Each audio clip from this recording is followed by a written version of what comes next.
people? How are we doing tonight? Straight out the bat, straight off the bat. Let's do some 10s, some 9s, some 8s, some 7s. How you guys feeling? It's a beautiful day here in the UK. The sun's been out all day and I've been working my ass off. But here we are. We're going to have a session. We're going to have a beautiful session because today we're going to be talking about the most overrated actors. And I haven't got anything prepared. Today, I've got nothing prepared because normally I do prepare, a video or some notes or something. But today, I have nothing prepared at all. I'm basically going to work off of your guys' hard work because the other day, I had a little community post. And on the post, I said, who are the most overrated actors? And you guys went absolutely crazy. There were 63 comments, and I think probably, 100 names on here. So we're going to have a lot of fun going through all of these names. It's going to be epic. I haven't got any personal opinions. Oh, I do have personal opinions, but I haven't got any names that I'm going to throw into the arena. I'm going to just work from your guys' list because I'm trying to be as fair and as natural as possible. So first and foremost, guys, how you feeling? Are you feeling good? If you are feeling good, let me know what kind of marks you're giving to me right now. We got a 7 here from Vitaphone. This chat's going to get me on tonight. I love that. Love that Vitaphone. Love that. Also tonight, guys, if you want to come on and tell me who you think's an overrated actor and why, then I'm going to open it up to the panel, to you guys, the wonderful, wonderful human beings that you are. If you want to come on and tell me about these underrated actors or any thoughts on underrated actors, if you want to defend an actor for being not overrated, then let me know because you can come on and do so. Blistering hot. Yeah, it is about 20. I've not even been outside, to be honest with you, so I don't even know how hot it really is. But my next door neighbors, they are in the front garden and they're having a little party. There's like 15 of them. And in the UK, when a little bit of sun comes out, it's party time. Absolute party time. You have shorts, you have t-shirts, you have barbecues going on, and it's not even that hot. Honestly, what a country. Ray, I saw your comment, Ray. I saw your comment. You're the first person to come up on the overrated list, so you're going to come up first when we start talking about that. Who else? Who else feeling? Who's feeling a 10 today? Anyone feeling a 10? Anyone feeling a 1? Anyone feeling a 10? I'm on about 7 as well, like Vitaphone. 2 out of 10. Is that Kerwin? Are you feeling 2 out of 10, or did I miss something there? Meryl Streep is the most overrated. I'm going to star that. We'll come back to that. So I've got a whole bunch of, if you've just joined the chat, there's a bunch of names that I have from the other day. There's probably about 100 names from the other day that I'm going to go through first. If you guys do want to put names of actors you think are overrated in the chat, if I see them, I will star them. If you do a super chat, obviously they will get automatically starred, and then I will be able to find them much easier. But I'm going to go through all the names that people put on the community post, and then we'll work from there. But, guys, we're going to have a free-flowing evening. Sometimes we do a tier list. Sometimes we go over current events. Saturday we did what we talk about on Saturday. Can't even remember. But it was a wonderful, amazing chat. And, yeah, I think that I like it when we just kind of we just spit the facts to each other. We go back and forth. I think that works a lot better than tier lists. Tier lists are fun. They are fun. And we will do some more tier lists, but I like when we just chat. We just have a chat. So what we're going to do in a bit is I'm not going to waste any time. Normally I talk for like 20 minutes and then I get into the main bare bones of the agenda. Today we're going to go straight into it because 100 names is no joke. Now, I'm assuming there's going to be loads of repetition. And by the way, I've not even bothered looking at some of these names. So I don't even know if there's going to be repetition. I don't know the names. I'm going to have to respond to these names as I see them. And I will defend actors who I think are good. And I will put down actors who I think are bad. And you guys can feel free to, like I said, jump in and give your thoughts as well. Right. Cohen, you feel like a 2 out of 10 because your team lost at basketball. Were you playing in the game, or is this your team who play in basketball in the US or even in South Africa? Let me know, because that's not good, is it? Often we talk about rest in miserable face. Today, you know what? In fairness, Vitaphone, I've not really spoken about Amy Adams in a while. I think I mentioned her on Saturday a couple of times. I've not mentioned Zendaya for like 3 weeks, or maybe a week. But yeah, I'm not gonna, unless someone's mentioned Amy Adams on this community page, I'm not gonna bring her up. I'm not gonna bring up anyone. I'm gonna be completely impartial until I have to put my foot down. That's what I'm gonna say. Check out this list. Okay, I will star that. But once the show's in full swing, once I start reading out these names, if you put anything in the chat, I'm gonna probably miss it unless it's a super chat. So I apologize in advance. Harris, I don't think I've seen you here before, Harris. Harris Dale. Good to have you here. It's going to be an epic one. If you've just joined for the first time, we come on here every Tuesdays and Saturdays, 7:45 UK time, and we chop up the facts. We don't talk about the acolyte and how bad Disney are and politics and movies and stuff like that. We sometimes do, but it's not the main agenda. We mainly just kind of just talk about great films and terrible films and great actors and Amy Adams and Zendaya and all sorts of Sydney Sweeney, all sorts of weird, wonderful things. Ray Miliband, another name. I support Dallas Mavericks and they lost in the NBA Finals. Oh no, I don't know anything about basketball, I'm afraid. All I know is Michael Jordan, Michael Johnson, Shaquille O'Neal, Charles Barkley. Who's that, Reese? Who's the really good one? LeBron. Who's the one who passed away during COVID? He's meant to be one of the GOATs. I don't really know much about it. It looks like a really fun game, though. All the back and forth. Looks really fun. Right. Cody, hello there. It's been a while. It has, Cody. I've not said the name Cody in my life since I last said Cody on one of our chats. Right. Magic. Yeah, Magic Johnson, the legend, netball. I mean, who doesn't love some netball? Who doesn't love some female tennis? Love female tennis, amazing. Rodman would beat Magic. Rodman was good. I know I'm saying Rodman, really weird, but I'm doing that on purpose. 19 in the chat. Show some love. Thank you very much, White Noise. Good to have you here. Also, I've not said hello to my usual wonderful people, Vitaphone, everyone. I don't want to single people out because I'll be here saying names all night, but you know who you are. I can't do that every single time. I would love to do it every single time, but I'm going to miss names out. I don't want anyone to feel like, because I've been in that situation before, you know, when you put in 100% and then someone doesn't mention your name, you're like, oh, they don't like me. But it's not like that, guys. There's a lot of things going on here. I've got a screen over here. I've got a screen over here. I've got a camera over there. I've got stuff at the back. There's the light and stuff. It's very complex stuff. So I do occasionally miss things out or say the wrong word or pronounce things incorrectly. And I'm just human after all. What can I do? Right. Should we do this?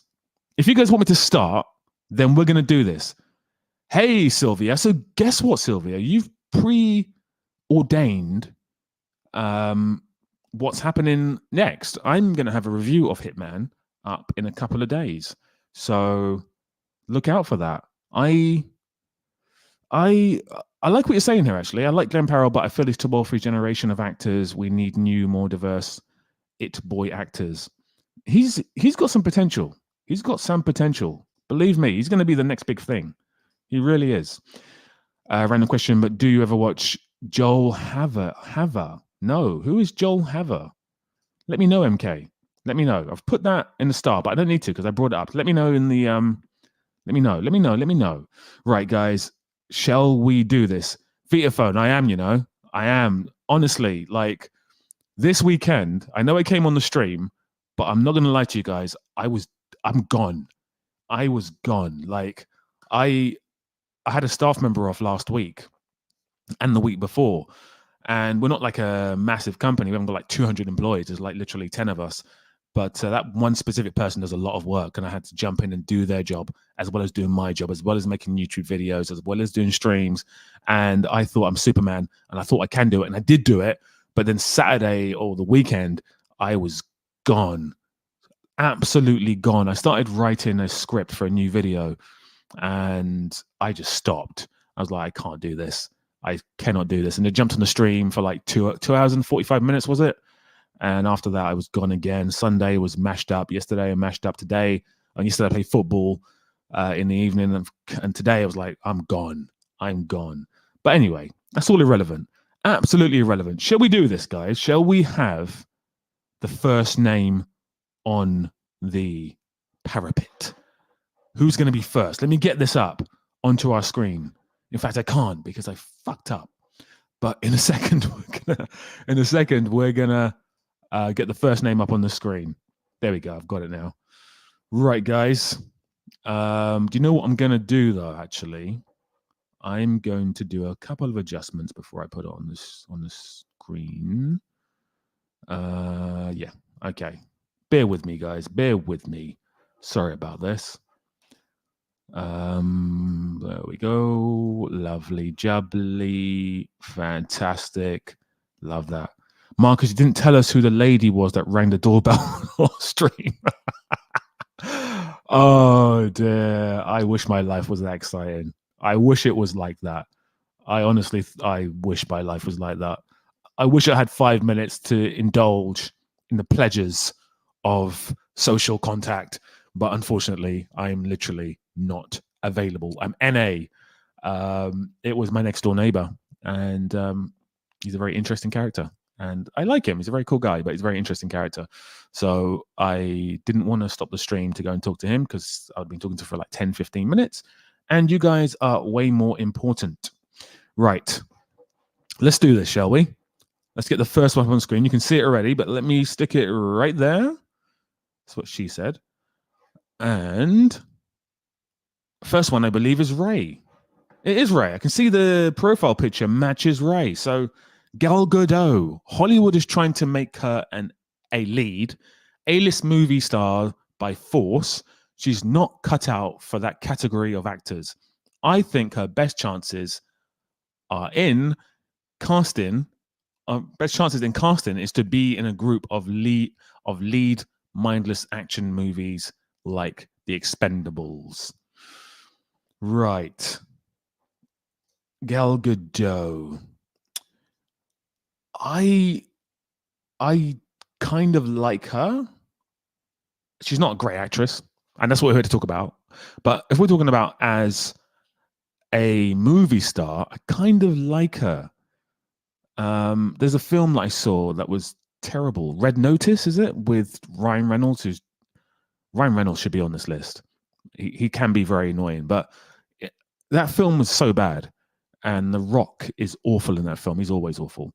But Gal Gadot was actually having fun in that role, and I actually liked her in that role. However, Wonder Woman 2, she got exposed. In Wonder Woman 1, not Chris Evans, not Chris Pratt. Who's the other one? The other Chris. He assisted her. He was assisting her all day long. He was the star of the show, and she was meant to be the star of the show. But she was fine in Wonder Woman 1, but Wonder Woman 2, where he comes into the film about 20, 30 minutes into it. If you've not seen it, I'm not going to spoil it for you because it's shit. Just don't watch it. But yeah, she's not good in that film. And typically speaking, in most films, she's not particularly great, to be honest with you. So I don't know if I agree with it, because I don't think she's overrated. I don't think anyone rates her in the first place, to be honest with you. So yeah, what do you guys, Chris Pine, thank you very much, Ray. What do you guys think about Gal Gadot? Do you think she is the best actress since sliced bread? Do you think she's incredibly hot? I know we're kind of objectifying her. We're kind of turning her into a piece of meat when we say that, which I feel really bad about. But do you think she's hot, at least? Do you think she's pretty? Because back in the 50s and 40s, as chauvinistic as this may sound, and I don't want it to sound too chauvinistic because I don't want it to be that kind of station. But an actress was kind of quantified by their beauty. And of course, we've moved on now. We've completely moved on. So we don't have to keep quantifying people by their beauty. But even actors nowadays, like Glenn Powell or Timothy Chalamet, are kind of quantified by their looks. So do you guys think she's attractive at least? There we go. Jay.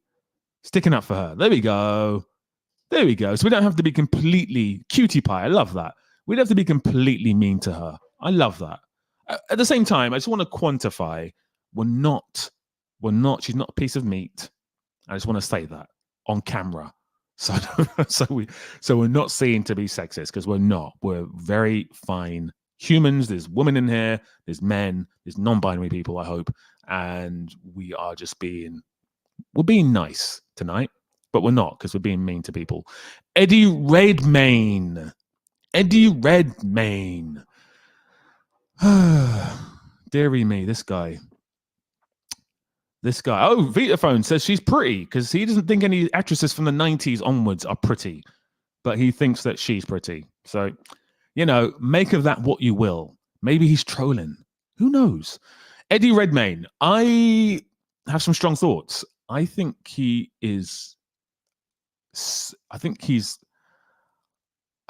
can be awful.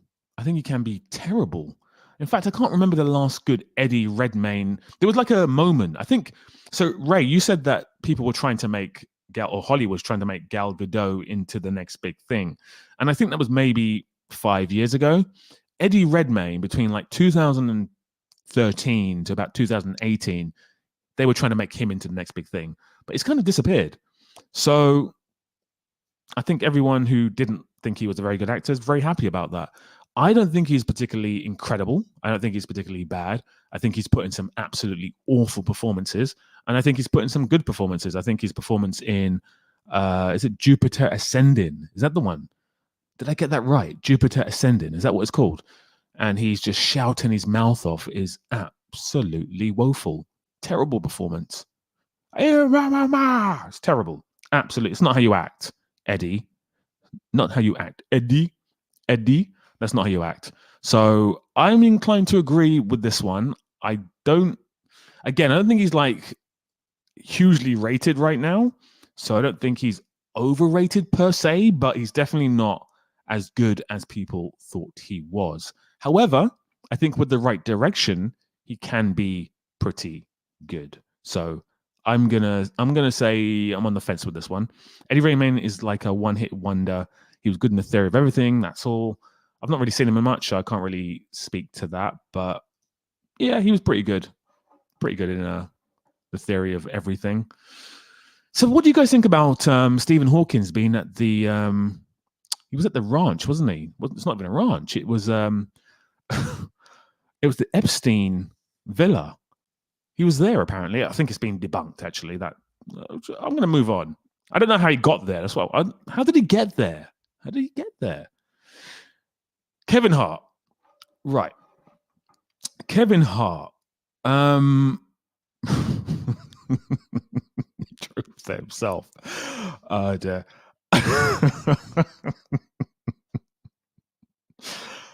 Dearie me. Anyway, Kevin Hart. This one got loads of likes. I'm not a fan. I don't find him funny. Obviously can't act in the first place. Has anyone seen him in the remake of Intouchables, the French film? He's fucking awful. Bryan Cranston's fucking awful in that film as well. That film's so bad. Such a bad film. But I think that's the moment when I realized he can't even do serious acting. You know, some comedians can do serious acting and they can do comedic acting like Jim Carrey and Will Smith. But, I mean, Will Smith's a bit more contentious, but he's putting some good performances. But Kevin Hart cannot act. He's not funny and he cannot act. Man, I hate that so, man. I just hate it so much. Let me calm down. Anyone got any thoughts about Kevin Hart before I move on? Kevin Hart is a good comedian and a bad actor. I don't think he's funny. I was watching God, what is his name? Oh God, I'll Google him in a minute. He's the guy I'm talking about is funny. Kevin Hart's not. I don't think he's funny anyway. I don't think he's funny. Kevin Hart is a 40-year-old version. In the 40-year-old version, his funniest performance. It is a pretty good film. You know what? That film is so damn good. That film is so damn good. If you think about all the films, all the comedy films over the past, what 20 years, I would say I think Anchorman's maybe the funniest film I've ever seen, ever. But I'm happy to debate that. And I think 40-Year-Old Virgin is a film that goes kind of just under the radar. And it's so damn good because it's a comedy, but it's also a very touching subject as well. So yeah, Steve Carell. I know some people don't like Steve Carell, but I'm a huge fan. It wasn't Chappelle. No, it wasn't Chappelle. It's Anthony Jeselnik. Anthony Jeselnik. I can never say his surname, but he's so basic. Like his jokes are so basic. He's so monotone, but I just can't help but laugh. The guy is just brilliant. Absolutely brilliant. Godzilla, hello. Guys, we have, I'm going to say 30 people in here. Could you hit the like button if you've not subscribed, if you just come onto the channel for the first time, or maybe you've been on a few times and you're still not made your mind up. Tonight's the night you make your mind up. Hit the like button, subscribe to the channel. We're growing so fast. I think Vitaphone said we're growing like 1.5 in a week, and it's gone up even more since then. We're about to hit 14,000, 15,000, hopefully by the end of the week. Like, we're growing super quick. One of my old videos is blowing up for some reason. Two of them actually at the same time, which is crazy. It's bad movie fights versus good movie fights, and bad car chases versus good car chases. Seems to be just going absolutely crazy right now. So yay to me. Yay to you guys for being there from the beginning. And if you just joined and you're just watching now, so thank you very much. Welcome. I would love to see you say hello in the chat. Unfortunately, my eye line is very much focused on two things right now, the camera and these comments. So I'm not seeing all your guys' comments, but if you put a super chat, even for like £1 in the UK or $1 or whatever, the minimum, I will see it and I can star it, or it will be starred automatically and I'll go back to it. But I am going to miss a lot of comments today, guys. Not on purpose, just I'm going to be doing these two things. So anyway, should we move on? Because this next one is preposterous. I cannot believe what I'm seeing. And again, I've not seen these before. I kind of just ignored them all week. And now I'm seeing them. I'm like, what the F is going on? Meryl Streep. Someone else said that before. Let me go back. Let me see if I can find this. Yeah, there we go. NL said Meryl Streep. Let me tell you something, okay? Let me tell you a few things. Now, we had this debate a couple of weeks ago on a tier list about who are the best actors. And I said Sean Penn shouldn't be on the list. And you guys kind of fought for him and he got on the list. Now, that doesn't mean that I don't rate him. It's just we were doing a tier list of the best actors ever. I was humbled because you guys told me that he won 2 Oscars, which is a fact. So I was definitely in the wrong. And I do rate him as an actor. But we have someone who, I can't say this username, but Meryl Streep has the most Oscar wins ever. It's her and Katharine Hepburn. The most Oscar wins ever. I think she's got the most nominations as well. I think. Someone can fact check me on that. But I think she's got the most nominations as well. She's not overrated at all. She's quite... There's a fair case that you can argue that she's the best actor ever. I don't think she is, but I think she's in the conversation, at least. So I don't agree with that. Let me see what you guys are thinking about Meryl Streep. But honestly, Meryl Streep? Really? Yeah, white noise. I'm not having it. I'm not having it, mate. Sean Penn, not overrated at all. Not even a discussion. He's not overrated. He's won 2 Oscars. Like, if you won an Oscar, and I'm not saying if you won an Oscar, that makes you into a king or queen or whatever, but it shows that you've done something good. Like, you've done something good. No matter what you think about the politics of Hollywood, whatever, you've done something fantastic to even be in the position of being nominated for an Oscar. So Sean Penn, no, and Morgan Freeman. Come on. Morgan Freeman. You're having a bloody laugh. Morgan bloody Freeman? What's happening here? That's not having it. I am not having any Morgan Freeman. It's not going to happen. Russ, did you guys lose this game or did the Jazz win this one? What? Bro, what are you talking about, man? That's what you're going to get. When I see a comment like that, you're getting that, or you're going to get something else. It's not on. Next up is Will Ferrell. Now, I don't think even Will Ferrell thinks he's a good actor. So I don't think he's overrated. Now, if we're talking about him from a comedian standpoint, I just told you guys that I think my favorite comedy ever is Anchorman. So you know what my thoughts are on Will Ferrell. I think the guy, I mean, it's been a rocky few years, but there was a period like between 2007 to like 2018, 17, where the man was the funniest man on the planet. He could do an interview with any Jimmy Kimmel, Jimmy blah blah, Conan, whoever, and he'd be just hilarious. So I don't think he's overrated, but if you guys think he's overrated, let me know. I don't think he's overrated at all. However, yeah, it's been a rough few years, White Noise, for our Will. It's been a rough few years. He's really not.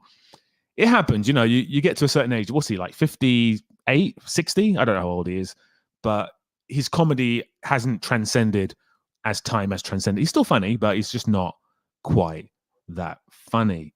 And thank you very much here, Marcus Sivan. I think you've been on before, haven't you, Marcus? And I asked you where you're from, and you told me you're from Finland. Is that correct? Hi from Chris Pratt and Nicole Kidman. Chris Pratt, I like him. I don't think he's like the greatest actor you're ever going to see, but he doesn't offend me. Like, I find him funny. I find him really hilarious. I know people don't like him. They don't like his Christian values. I don't let that bother me particularly. I don't care. But he's funny. He's funny. I like him. And he's doing everything now. Garfield, Super Mario Brothers. He was in the Lego movies. Guys, have you seen the Lego movie? Incredible. Lego movie is incredible. And Nicole Kidman, again, I think she's a tremendous actress. I think she's tremendous. I can name like multiple films where she's absolutely been wonderful. But I do respect your opinion. Maybe, Marcus, if you can tell me why you think they're overrated, I can maybe sway my argument a little bit. But anyway, thank you for the super chat. I really do appreciate that. Guys, as I said, today, because my eyes are just like here, camera, and there, screen, it's going to be difficult for me to see all the comments today. But if you send a super chat for whatever amount, doesn't need to be loads, I will be able to see it because it will flag up. But yeah, next is The Rock. The Rock. Now, I did mention him earlier on. If you just came onto the chat now, I have mentioned him before. I mentioned the film Red, blah, blah, Notice with Ryan Reynolds and Gal Gadot, which I thought was an absolute turd. A turd rolling in the toilet bowl.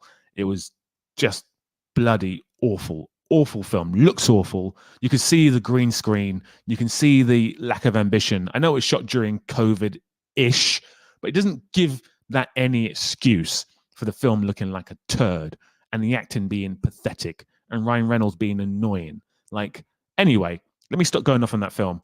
The Rock is not a good actor. But has anyone seen his TV show? Not the most recent one. There was a TV show that he did. It's about, I'm going to say it was about, I think it was about 10 years ago, maybe a bit less. And let me see if anyone can tell me what that TV show was. And he plays like a manager or something. And he actually started the career off of Denzel Washington's son. But he was okay in that, actually. He was okay in that. And he's actually playing quite a serious character, well, serious-ish character. So I give him some props for that. And occasionally he can be funny. So I don't think he's particularly overrated because he's not overrated. He's not rated in the first place. But I see the point. I see the point. That's it. Ballers. Ballers. With that Little Wayne theme tune at the beginning. That's the one. Not Billions. Ballers. Ballers. Right. Who's next? Gamer Vet. Gamer Vet. The good old Gamer Vet. So Daniel Radcliffe.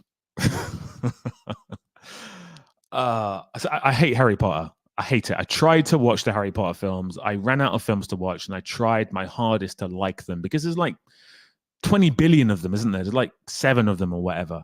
So I thought this would be a good, I normally watch an action movie every Saturday. So I thought I could have 7 weeks of great movies if I like them. So I tried my hardest to like them, and I didn't like them. And that's fine. That's absolutely fine. I don't need to like them.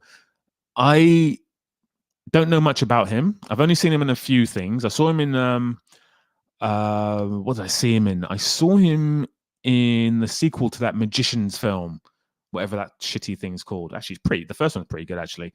And I thought he was okay in that film. And I wouldn't be adverse to him being Wolverine. Now, that might be a bit controversial, but I wouldn't be adverse to him being Wolverine. I really wouldn't. I think he's fine. I actually think he's been struggling all these years to break away from the persona of being Harry Potter. And I think he's done a good job of it to a point, because I still think of him as Harry Potter, but I also think of him as an actor who's trying to cut his teeth, and also who occasionally puts in a good performance. So I'm okay with him. I'm actually okay with him. Right. So Jamie Foxx. I don't think Jamie Foxx is overrated at all. I think Jamie Foxx is a funny human being, first and foremost. He's a bit like Will Ferrell. Like he's very charismatic. So when he's doing talk shows, he's extremely funny. And on top of that, I think he's a great little actor. I think if you give him a good script, you direct him properly, he puts in a first-rate performance. And there's been many examples where he's been outstanding. So I do not agree with that at all. I think he's had a hard few years, as all actors have had, because the scripts now are fucking awful. But aside from that, I think he's been good. He's an Oscar winner, Oscar nominee, and he's appeared in some amazing films. He starred in Ali, directed by Michael Mann, which I don't think is an amazing film, but it's Michael Mann. He just starred in a film that you guys love, Collateral, where he got Oscar nominated. He starred in Ray. Is it called Ray? About Ray Charles, which is it's a biopic. So you know what it is. It's a musical biopic. So it's your typical hit the markers kind of film, but I enjoyed it. And then there's been numerous times over the years where he's put in some wonderful. I think he was really good in Baby Driver. As much as I don't think the film is amazing, I do think he's really good in Baby Driver. I think it's the best thing in Baby Driver myself. But what do I know? Well, I know quite a bit. I didn't realize that Jason Momoa was now dating. I didn't realize he broke up with not Lisa Kudrow. That's someone completely different. Lisa Bonet, which is the mother of Catwoman. And he's now dating the lead actress from Hitman. And she's a smoke show. She's an absolute smoke show. And again, we're not objectifying women. I'm just saying she's a stunning smoke show. So this guy's got a good life, Jason Momoa, but he can't fucking act. He cannot fucking act. The guy's terrible. The guy's absolutely awful. Absolutely awful. So this is something I do agree with. I think he gets cast in a lot of stuff that he potentially shouldn't be in. I know people really liked him in Dune, but I think they liked the character of Duncan in Dune. I'm not sure if they liked him as much as they think they did. But hey, what do I know? Aquaman.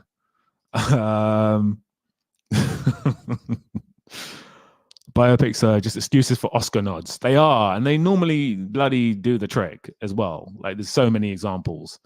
Fell in love with Lisa Bonet the first time I saw her in Angel Heart. Oh my God, she is wonderful in Angel Heart. I actually didn't see her first in Angel Heart. I first saw her on the Cosby Show, and I wasn't like in love with her. But I just think I was like stupid, because I look back at her now, and in things like Angel Heart, she's absolutely stunning. She's more stunning than her daughter, Zoe. And Zoe's also stunning. But anyway, we're not here to talk about people who are stunning. Let's talk about real things. Let's talk about art and crafts. Right. Ryan Gosling, Meryl Streep again. What's with the Meryl Streep hate? I don't get it. And Brad Pitt. Ryan Gosling. All right, first and foremost, let me do this again. Guys, hit the like button, please, because I would love for you to help this channel grow. That's the first thing. Second thing is, if you want to become a member of the channel, that would be greatly appreciated. You can just join, hit the join button, become a member. That would be sensational. Vitaphone gifted out a bunch of memberships to everyone about 3-4 weeks ago, which I still really appreciate. But if you also want to be a member, do jump on and become a member. We have some exclusive videos on the channel that can't be viewed unless you become a member. And Ryan Gosling. Right. I think when this guy first hit the scene, I'm talking about when he first hit the scene, he was on par to becoming like the next Edward Norton. He was that good. And he took a bit of a break for a while. Around about 2011, no, just after Drive. He done Drive, Only God Forgives, and then I think he took a bit. No, I think before that actually, before Drive, he took a bit of a break, and then he came back with Drive, and he changed his style a little bit. He became more wooden, like he's a really like deadpan now. I think he's hilarious. Like I think whenever he puts in a comedic performance, I think he's good. Apart from the last film I saw of him, which was absolutely awful. The stuntman film's fucking awful. But like Blade Runner, he's perfect for Blade Runner because he's meant to be a robot. But other films where he's doing that deadpan thing, I don't really enjoy him. So I do think he's a little bit overrated. I do. I really do. Meryl Streep, not having it, as you know, not having it with Meryl Streep. Not having it with Meryl Streep at all. And Brad Pitt. Okay, here's the thing. So when you're an actor or an actress, and your looks are prominent, and by that I mean you look good, like Will Smith or Brad Pitt or Zendaya, or not Amy Adams, but people who look good, typically you think of them as being not very good actors. So that means they've already got a hurdle to get over. And Brad Pitt, for a very long time, very, very long time, had the pretty boy stigma attached to him. And he tried to get rid of it for so many years. I think it was only until he hit his late 30s, kind of Ocean's time, is when people start to go, oh, maybe he can act. Because even in Seven, people thought, oh, he's overacting a little bit here. Even now, when I watch his performance, I'm like, he's okay. And it works because he's meant to be like this kind of exuberant, stupid character. But even when I watched him back then, I was like, I'm not too sure about this guy. But I do think now that he's kind of found himself, he's comfortable. Well, he's always been comfortable in his own skin, but he's comfortable in his own acting skin now. He knows what he's good at. He knows what he can do. Now he's a top-rate actor. He's a first-rate actor. So I don't think he's overrated. I think he at one point was overrated, but I don't think right now he's overrated. Just watched Fall Guy finally. Thought it was a nice love letter for stunt people. I thought Fall Guy was bloody awful. It was bloody awful. Bloody awful. I thought it was awful. I thought it was absolute toilet water. It's like I went to the toilet just before I came on the stream. I had more fun. It was absolute trash. And then people went, why is Hollywood not making money? Well, because the film's trash and no one wants to watch it. That's why. 7 Years in Tibet. That was like his good-looking phase with his like bleached blonde hair, and he's trying to like break away from being this hunk, and he failed in that film because it didn't do very well. Pitt just won an Oscar just for playing himself, but when he plays roles like Jesse James, Seven, and Killing Them Softly, he doesn't even get a nomination. Kind of agree with that. Hello, Dace. Zendaya is 100%. She is so one-dimensional. I don't agree. I think she's a very good actress. I just think she's right now very one-dimensional. I think she's playing the same character over and over again, but I think there's scope there for her to do more. The Miami Vice intro boat scene was gold. I don't know why I put that on screen, Kenny, but you know what? I'm going to keep it there. Right. Emma Watson, Dwayne The Rock Johnson, Angry Face Zendaya. Someone's obviously watched my video. And Adam Sandler. Clay, who's normally in the chat. Are you in here today, Clay? If you are, say a little hello. But and there's 2 replies as well. Let me see what people are saying to that. Adam Sandler is underrated. Okay, we'll come back onto that. Sandler is awful. Wow. What polarizing views. Right. Emma Watson. Emma Watson. Is that Emma Watson? Someone help me out in the chat. Is that Emma Watson from Harry Potter? Is that Emma? Am I thinking of someone else? Am I thinking of the Oscar-winning Emma, the British actress? Or am I thinking of Emma Watson from Harry Potter? Someone help me out with that. And when I see your comment, I'll come back onto her. Dwayne The Rock Johnson, we spoke about him already. I'm not talking about him anymore. Marcus, same character over and over again, one-dimensional fella. You prove my point. No, I don't think she does play the same character over and over again. I think she does play into the stereotype of being angry and shouty a lot, but I don't think she plays the same character over and over again. I do think that's not true. Like if you, for example, her performance as MJ in Spider-Man, she is, I think people don't particularly like her in that role, but she plays it really well. Like she is very annoying. Vin Diesel, anyone? Hermione. Okay, there we go. Hermione in Harry Potter. Okay, so it is her. So let me talk about her first, and I'll move on to Adam Sandler afterwards. What did Kerwin say just then? Did this channel shine a light on Miami Vice? Okay, Emma Watson. I've not seen her in much. As I said to you before, I've only seen like 3 Harry Potter films. I'm not a big fan of them. I saw her in, I think the only thing I've seen her in of note was her cameo in End of the World with James Franco and Seth Rogen and so forth. That's the only time I've ever seen her, apart from, I don't think she likes acting, does she? She doesn't like acting, so she doesn't do acting. So I wouldn't exactly say she's overrated, but I do think she gets a lot of opportunities purely based on the fact that she is Emma Watson from Harry Potter.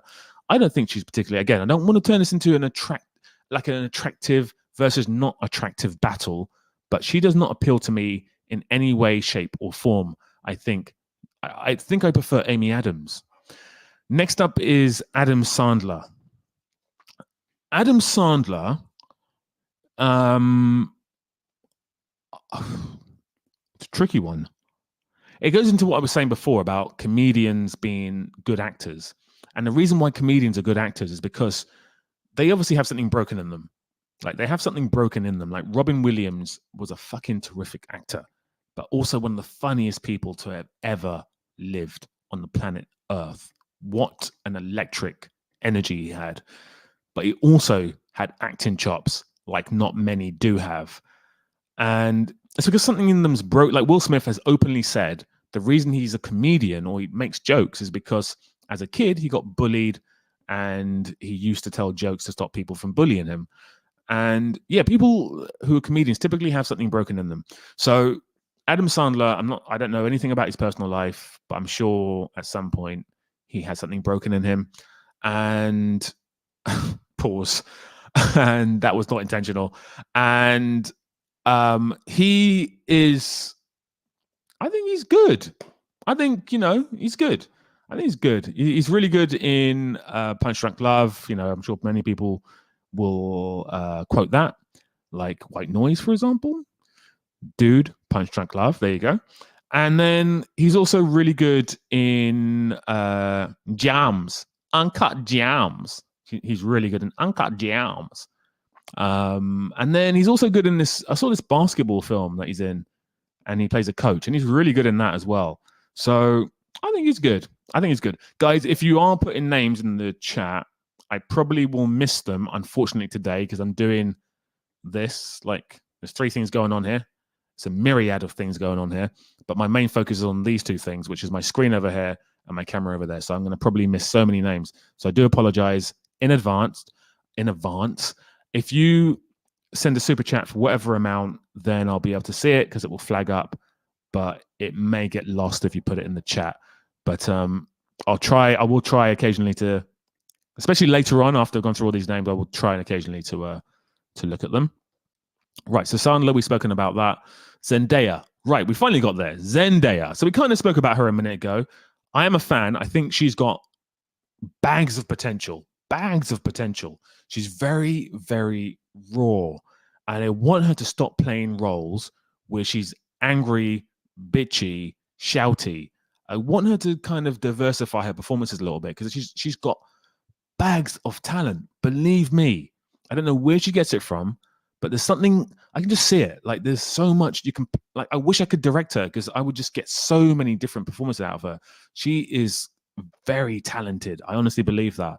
Now, I understand that I had a video where I reviewed Challengers and I kind of criticized her specifically for playing the same role over and over again. It's because I love her. Not literally, I don't know her, but you know what I mean? You know when you like something, you care about it. I like her. I care about her. I think she could do tremendous stuff, but she just keeps playing the same character over and over again. So I don't think she's overrated, but you know. Another choice would be James Dean. Fucking hell. Recitas. Are you in here, Recitas? James Dean.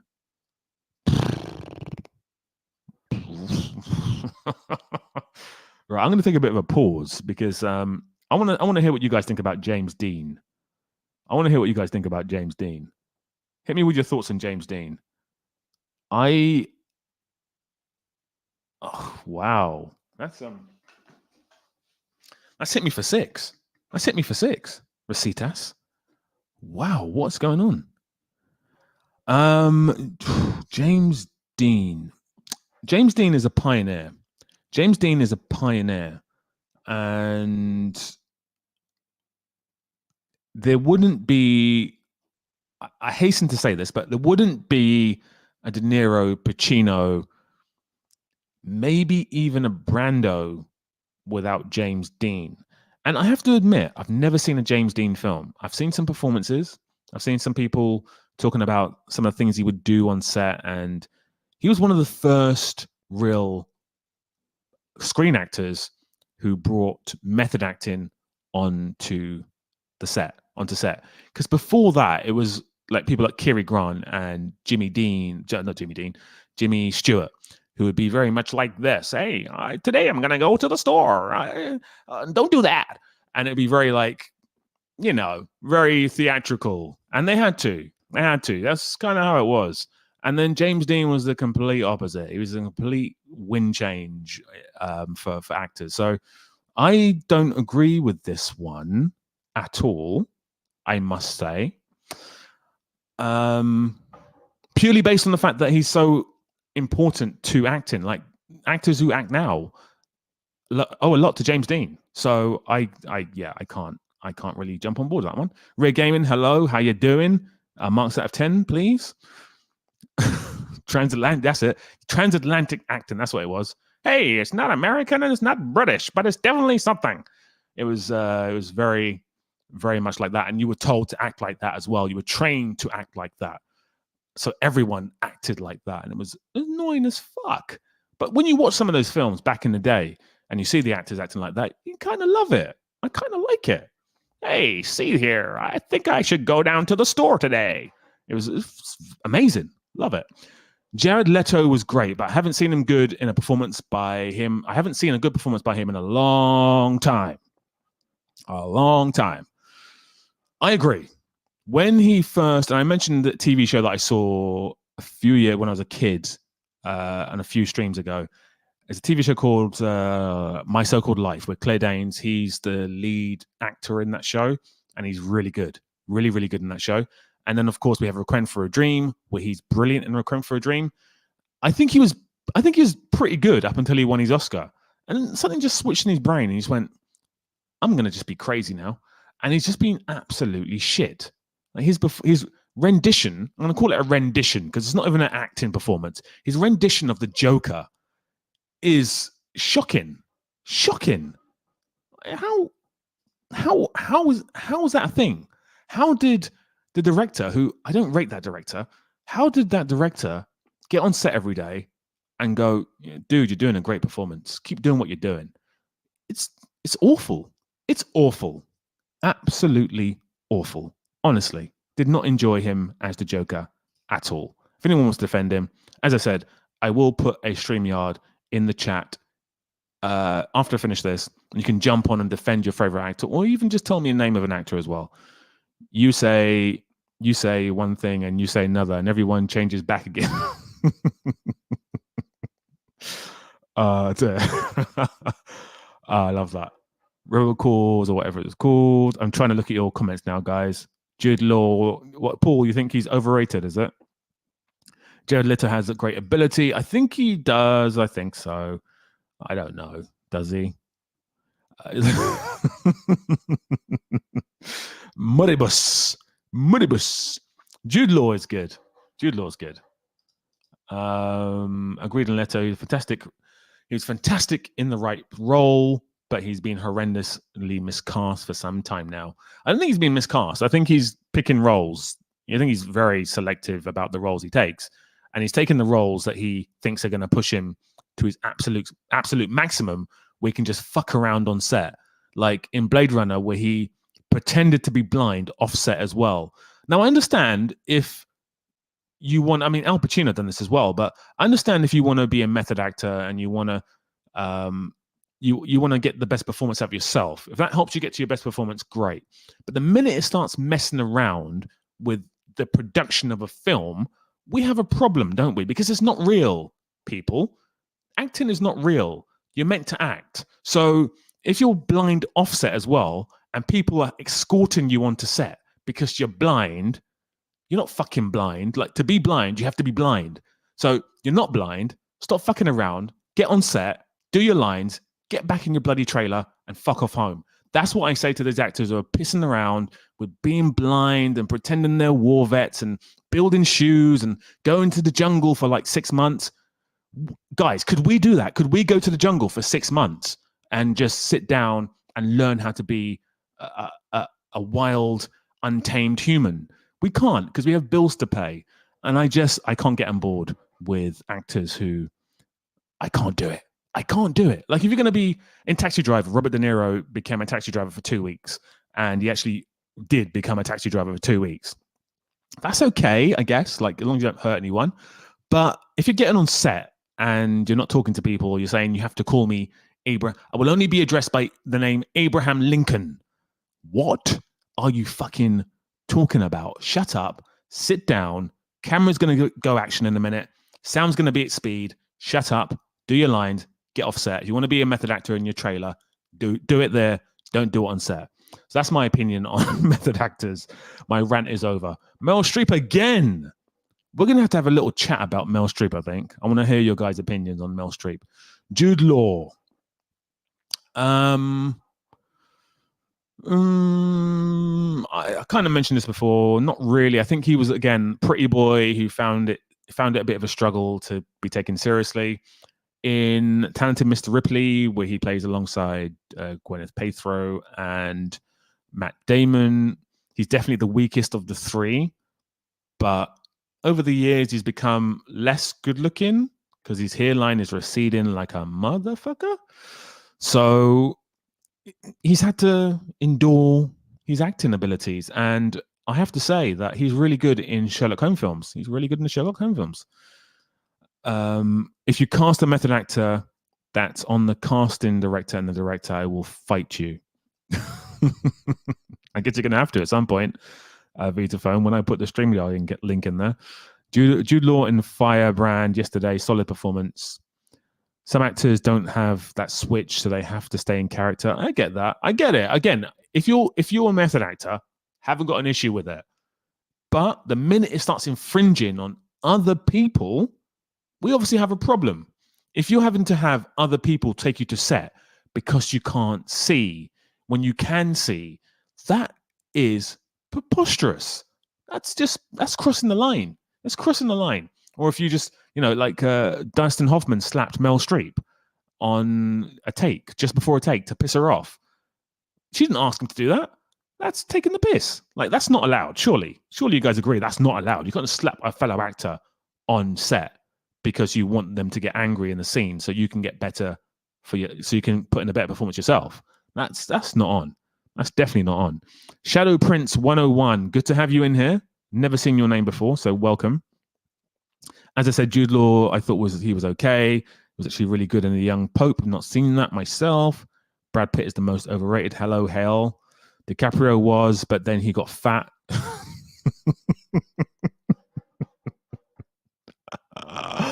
All right. Peter Dinklage. Peter Dinklage. This is a tough one. I think he's good. I think he's fine. Like, his British accent's pretty good in Game of Thrones, and his American accent's good in everything else. And I've seen him in a few things, and he's been good. I mean, he was in X-Men Days of Future Past. He was in, what else was he in? He was in a bunch of other films that I probably haven't seen. And yeah, I think he's fine. I haven't got an issue with Peter Dinklage myself, but Maybe you guys have some thoughts.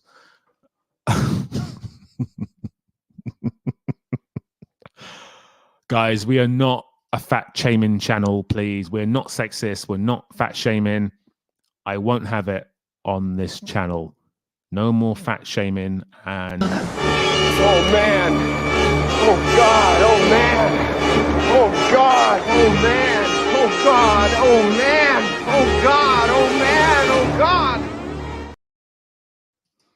That's what I think about you guys being rude to actors of a certain weight. Keanu Reeves, and there's an edit here. Also Will Smith. I love the edit. No, we like Keanu. All right, so Keanu Reeves is a fucking awful actor. He's a fucking awful actor. That's end of story, really. It's terrible. I love the guy. He's lovely. He seems like just a down-to-earth guy. And I love the guy. Like, how can you not love Keanu Reeves? But he can't fucking act. He cannot act. He can't act his way out of a paper bag. He's terrible. He's terrible. His English accent is goated. Yeah. Yeah, man. His English accent is cool, man. Yeah. Yeah. Like he's not good at all. But you gotta love him. You gotta love him, don't you? He's one of these actors who, again, like Brad Pitt, DiCaprio, had to prove that they weren't just, lumps of meat who were pretty. They could act as well. And unfortunately, he's never proven that. Anyway, next up is the speculationer. The speculation. I love his little thumbnail as well. His avatar of Darth Vader. And then he comes into the chat every now and again. And you hear the speculationer, and he's asked the most random questions that I just love. Love that. Dwayne The Rock Johnson, due to the fact that Black Adam is a thing. Mark Hamill, whoa. Robert Downey Jr. There's more. Jesus. He's cutting some legs off here. Hayden Christian, Ewan McGregor. So I'm assuming that he's not a big fan of Star Wars, or he is. And Scarlett Johansson. Wow. Right, guys, first and foremost, we're here talking about the most overrated actors. We've been through a lot of names so far. I think there's quite a few left. If you've been putting names in the chat, I probably have missed a lot of them. If you send a super chat, I'll be able to get it. I'll be able to read it. Otherwise, it'll be lost in the sands of time. In a minute, when I've finished with this list, I will then jump onto the chat and start going through the names that you have in terms of names that you say from that point onwards. I'm not going to go back up the chat because that's just not feasible. So, yeah, please like the stream. Help the channel grow. That would be most delicious. And I will hopefully at some point, if time doesn't run out, let you guys jump on and defend your favorite actors or tell me who your most overrated actors are.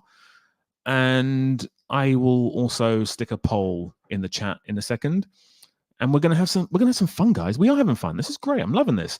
Right, Mark Hamill. I will not speak about The Rock because we spoke about him already. Mark Hamill obviously he's actually not overrated. He's not overrated. He's incredible. He's an incredible voice actor. If you've not seen him do the Joker or the plethora of different character voices that he can do, I don't think he's overrated at all. So I think if you're talking about live action, no, I think he's good as well. I think if you watch him in The Last Jedi, I think he's the best thing in The Last Jedi. So even like working against the script, I think he's the best thing in The Last Jedi. So I don't think he's a terrible actor at all. So I don't agree with that. Robert Downey Jr., no, do not agree with that. If you look at his earlier performances, he was a little bit wild, obviously. The guy was addicted to drugs and alcohol and so forth. But his performance in Chaplin suggests that he's a very good actor. And that's when I first really saw him in Chaplin. I was like, this guy is a good actor. He wasn't quite there yet, which is why he didn't win an Oscar, but you could see there was something there. And then he had going to jail to contend with for a few years. And he came back and he showed the world that this guy is a good actor. I think he hasn't pushed himself far enough as an actor. I think he's been doing Marvel for too long. And I think even after that, he had Doolittle, as the speculation has pointed out, which is not a good film. And then he also did Oppenheimer recently, where he won an Oscar, which is great for him. I don't think he's that good in Oppenheimer, personally. I think he's okay in Oppenheimer. But it does feel, when I'm watching Oppenheimer, I just think, oh, look, it's Robert Downey Jr. Without any hair and just acting. I don't think that is a character. So just saying. Hayden Christensen actually is the opposite. Hayden Christensen is a good actor. I saw him in a film with Terrence Howard, and I forgot who the actress was. I think it's called Awake. Can someone help me out with that? Is it called Awake? It's a good film. I mean, it's an okay film. And then he's also in a film where, if anyone's seen The Wire, in the last season, I don't want to ruin it for anyone, but there's a character in the newspaper company who starts making up articles so that he can become one of the most known journalists. And it's based on a true story. And there's a film starring Hayden Christensen that is about that character, or that person, the true life character. And he's so good in that film. Someone help me out here. Someone help me out. Is that film called Awake? And also, what's the name of that film that Hayden Christensen's in, where he plays a journalist? Help me out, guys. Help me out. The actors seeing this when you can make the actors seeing this when you make it in Hollywood. Seth, first of all, thank you for coming in on the chat. Second of all, I think I don't want to say I've given up on the dream of going to Hollywood. I want to say something opposite to that, which is I don't care. I don't care. I honestly don't care if in all likelihood, there's a chance that I will meet some of these people for sure. For sure. Like I'm literally getting people into things like Dune and Barbie and so forth right now. So I can imagine at some point that I'm going to be meeting a lot of these people, or at least one or two of these people, and I just don't care. And if they got receipts here, like if they want to say, you said that thing about me in your stream, be like, yeah, I fucking said it. Who cares? So no one's helping out. Here we go. Life as a House. Not seen that, but that's not the film I meant. But I think I've seen some clips from that film that you're talking about there.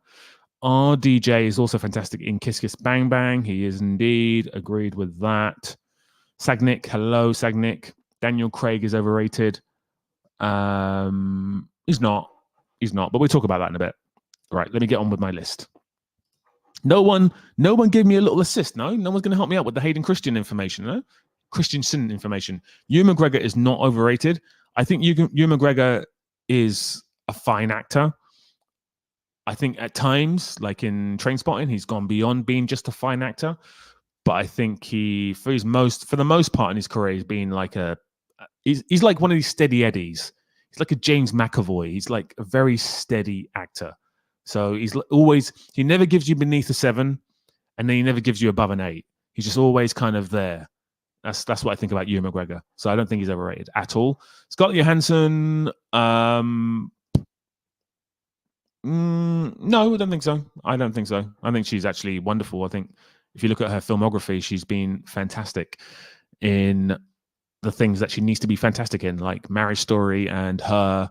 And even as what's she playing? Marvel Black Widow? I can't remember the name of her character. Don't care. But yeah, she's even great in that. So I don't agree. I actually don't agree. I do not agree. Who's next? Honey Bosole. Bradley Cooper. How do people think of their usernames? That's what I want to know. Honey Bosole. Who would think of that as their name? It's so cool. Bradley Cooper. Yes. And it's not because he's not a good actor.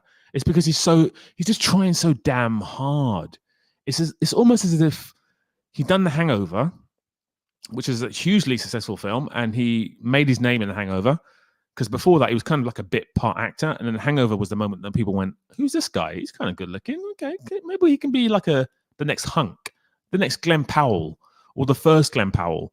And he went, now I want to be a proper actor. I'm a proper actor. No, I'm a proper actor. I can act. I'm a proper actor. And it feels like he's been saying that for like 15 years. I'm a proper actor. I'm a proper actor for 15 years. I want an Oscar. I want one. I want one. And bro, you ain't that guy. You ain't that guy. I'm sorry. You're not that guy. I know what's going to happen now. I'm definitely going to meet Bradley Cooper. I'm definitely going to meet Bradley Cooper at some point. I can tell that's going to happen. He ain't that guy. Like, he's not that guy. I think actually he'd be a really good supporting actor, a bit like our friend Jake. But I think he's overrated. But that's not because he's not a good actor. He's just trying too damn hard to be a good actor, because he can act. Brad Pitt, good looking but overrated. We've spoke about that already. Meryl Streep again by NL again. I think NL's got a real problem with Meryl Streep. NL, do you want to jump on the stream and have a little chat? Recetas, we just spoke about you. Let me scroll back up. Let me roast you on camera. So Zendaya was your choice, which I defended. I said that Zendaya's got she's got more range than she's shown.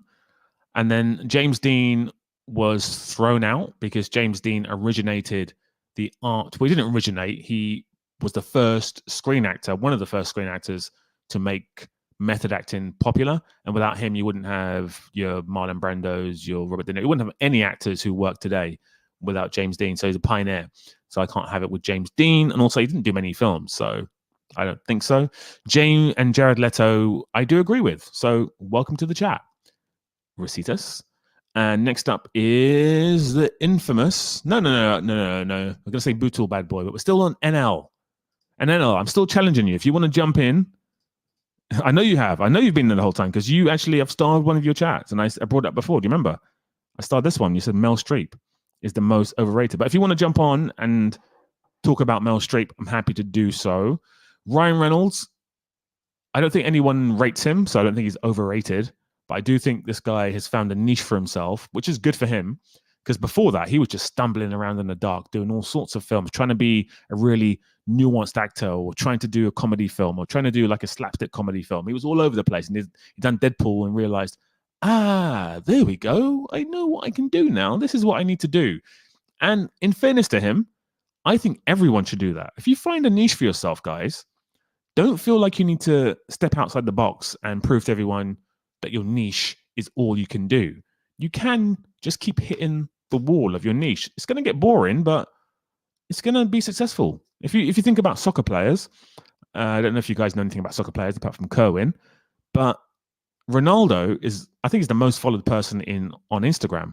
And before he became this incredible footballer, he was just a bit like Ryan Reynolds. He was just doing all sorts of shit. Like, he was doing step overs, and I don't know if you guys know what that means, but flicking the ball up and doing all sorts of. It looked nice, but it wasn't really effective. And then eventually he became effective. He kept doing the same thing over and over again. Just whack the ball and score, and you become the person who scored the most goals ever in history of football. So Ryan Reynolds, I commend him for that. I think it's fucking boring, but at the same time, I'm going to go and watch Deadpool 3. So I'm a bit of a hypocrite. Sharon Stone is not overrated. If you see her in Casino, if you've not seen her in Casino, you probably will think she is. But if you watch her in Casino, she's fucking amazing. And if you've seen Basic Instinct, and I'm sure everyone in here has seen Basic Instinct, you naughty people, then she's bloody good in it. The film's good. Well, the film was a phenomenon, not because she uncrossed her legs in the scene. It's because she was bloody good in it. And even in like Total Recall, she's so good in Total Recall. So I don't think she's overrated. Right. Amy Adams. We finally got there. Amy Adams.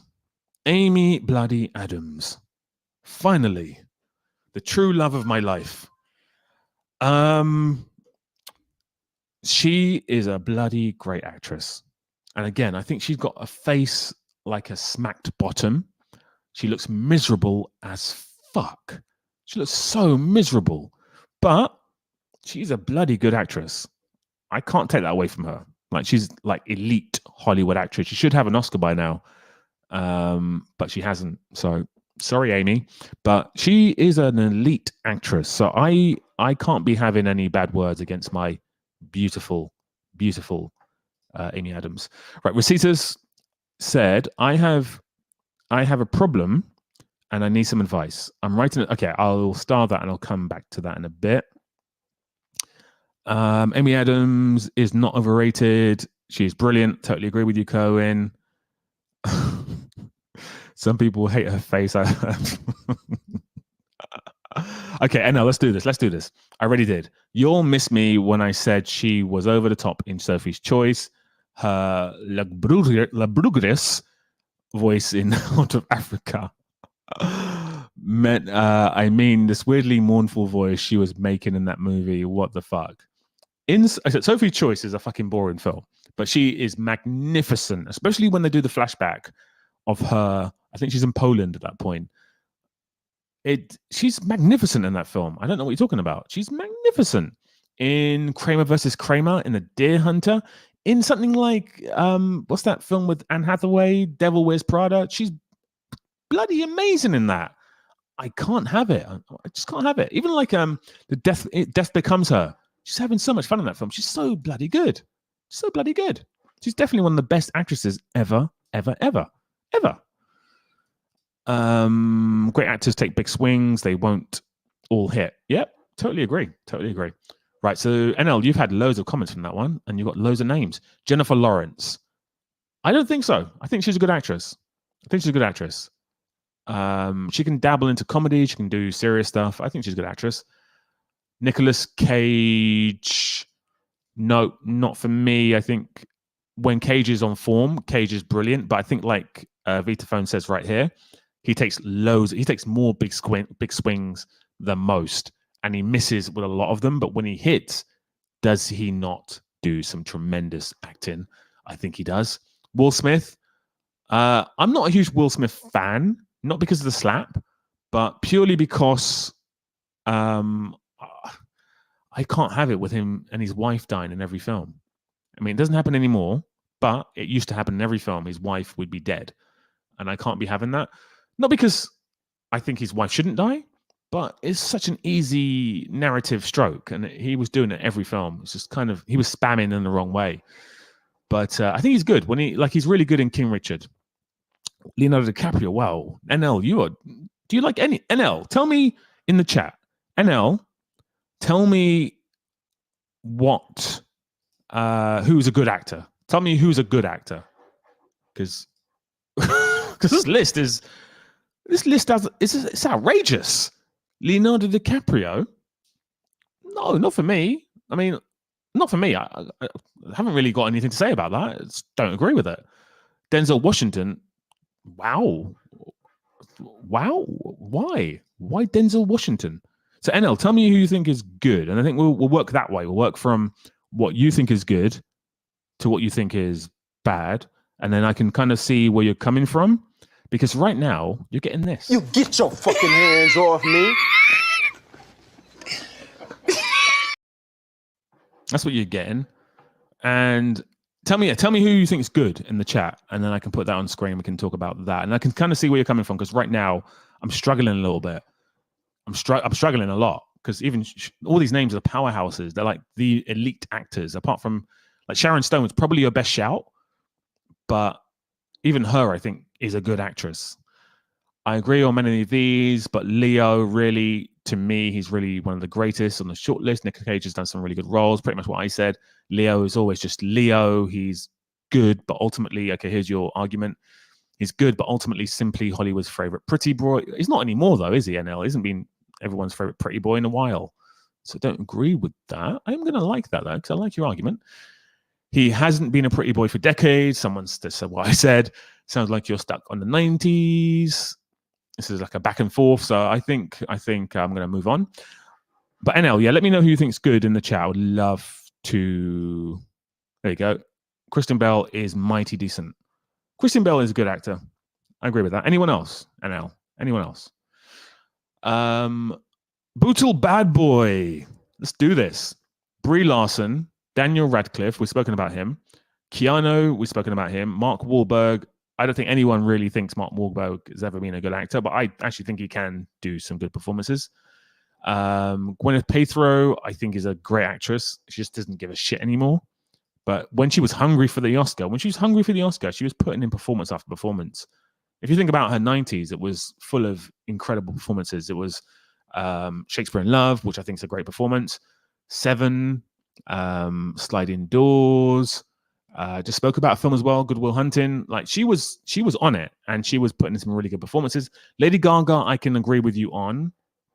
Having said that, I think she's okay in the film she's been in. I thought she'd be awful, but she wasn't awful. Mark Wahlberg again. Anthony Hopkins. What's with the Anthony Hopkins hate, you guys? What's going on? No chance. No chance. Okay, Brie Larson, I think I spoke about her in the last stream. She is a good actor. I think she's very good. So I'm not going to talk about her again. Did that already. Anthony Hopkins is great, blah, blah, blah. I don't disagree. Okay, Tom Cruise. Sewer tapes. Tom Cruise. No, not for me. Tom Cruise he just doesn't give a shit anymore. But when he did, again, back in the 90s, when he gave a shit, you put in a performance in Jerry Maguire, which should have been Oscar winning. Magnolia should have been 100% Oscar winning. Even in Rain Man, up against Dustin Hoffman, he's really good in Rain Man. If you've not seen Rain Man, watch that film. It's bloody amazing. I won't be having any Tom Cruise hate. Okay, Emma Stone. Although she was properly praised for Poor Things, I was never a huge Emma Stone fan. I think she's got a face like Kermit the Frog, but she's got some acting chops. I have to say it. After seeing Poor Things, I'm fully changed. I was on the fence. I'm not on the fence anymore. She's absolutely amazing in Poor Things. So I do not agree with that. Timothée Chalamet. I spoke about him a few streams ago. I saw one of his earlier performances on stage, quite a few of his early performances on stage when he was at acting school. And the kid is fucking incredible. He is amazing. Absolutely amazing actor. He's definitely right now the best actor in the age range of 20 to 35, I'd say. There's no one even close to this guy right now. Not even close. So I do not think he's overrated at all. The Rock. Jay. Hello, Jay. The Rock. We spoke about him. Patton Oswalt. Who's never been rated at all. Jesse Eisenberg. So Jay, Patton, talk to me about Patton Oswalt, because he's just a comedian, really. He's not really an actor. And I can't think of any moment where he's had to show that he's a good actor. So I'm on the fence, I think, because I've not seen him act. So yeah, Jesse Eisenberg is really good in The Social Network. It's like the most perfect bit of casting in The Social Network. In everything else he's in, especially as Lex Luthor. My God. Elliot Groves. No. Let me go to the replies. Is The Rock overrated? I mean, nobody even talks about him. And then you and him have a bit of a back and forth. And then Elliot Groves. Ayo Edibility. I definitely didn't say that right. If you don't know who that is, she is I'd say she's a lead actress in The Bear. And I've not seen her in anything else but The Bear, so I can't speak to that. But in The Bear, she's really good. So I think she's fine. I don't think there's any need to ruin the young woman's career. I think she's really good in it. Adam, not funny in the slightest. Sandler. How does he keep getting work? He keeps getting work because people keep watching his stuff, and people love him. They do love him. If you hate him, that's fine. But he's Marmite. I don't think he's funny at all. But he's funny apparently. So keeps getting work, keeps getting these Netflix cash bonuses, and he keeps making films. So can't hate on the guy. I used to hate on him, but what's the point? Colin Farrell, not a chance in hell. He had the same issue as everyone else. He was seen as a pretty boy, and then not anymore.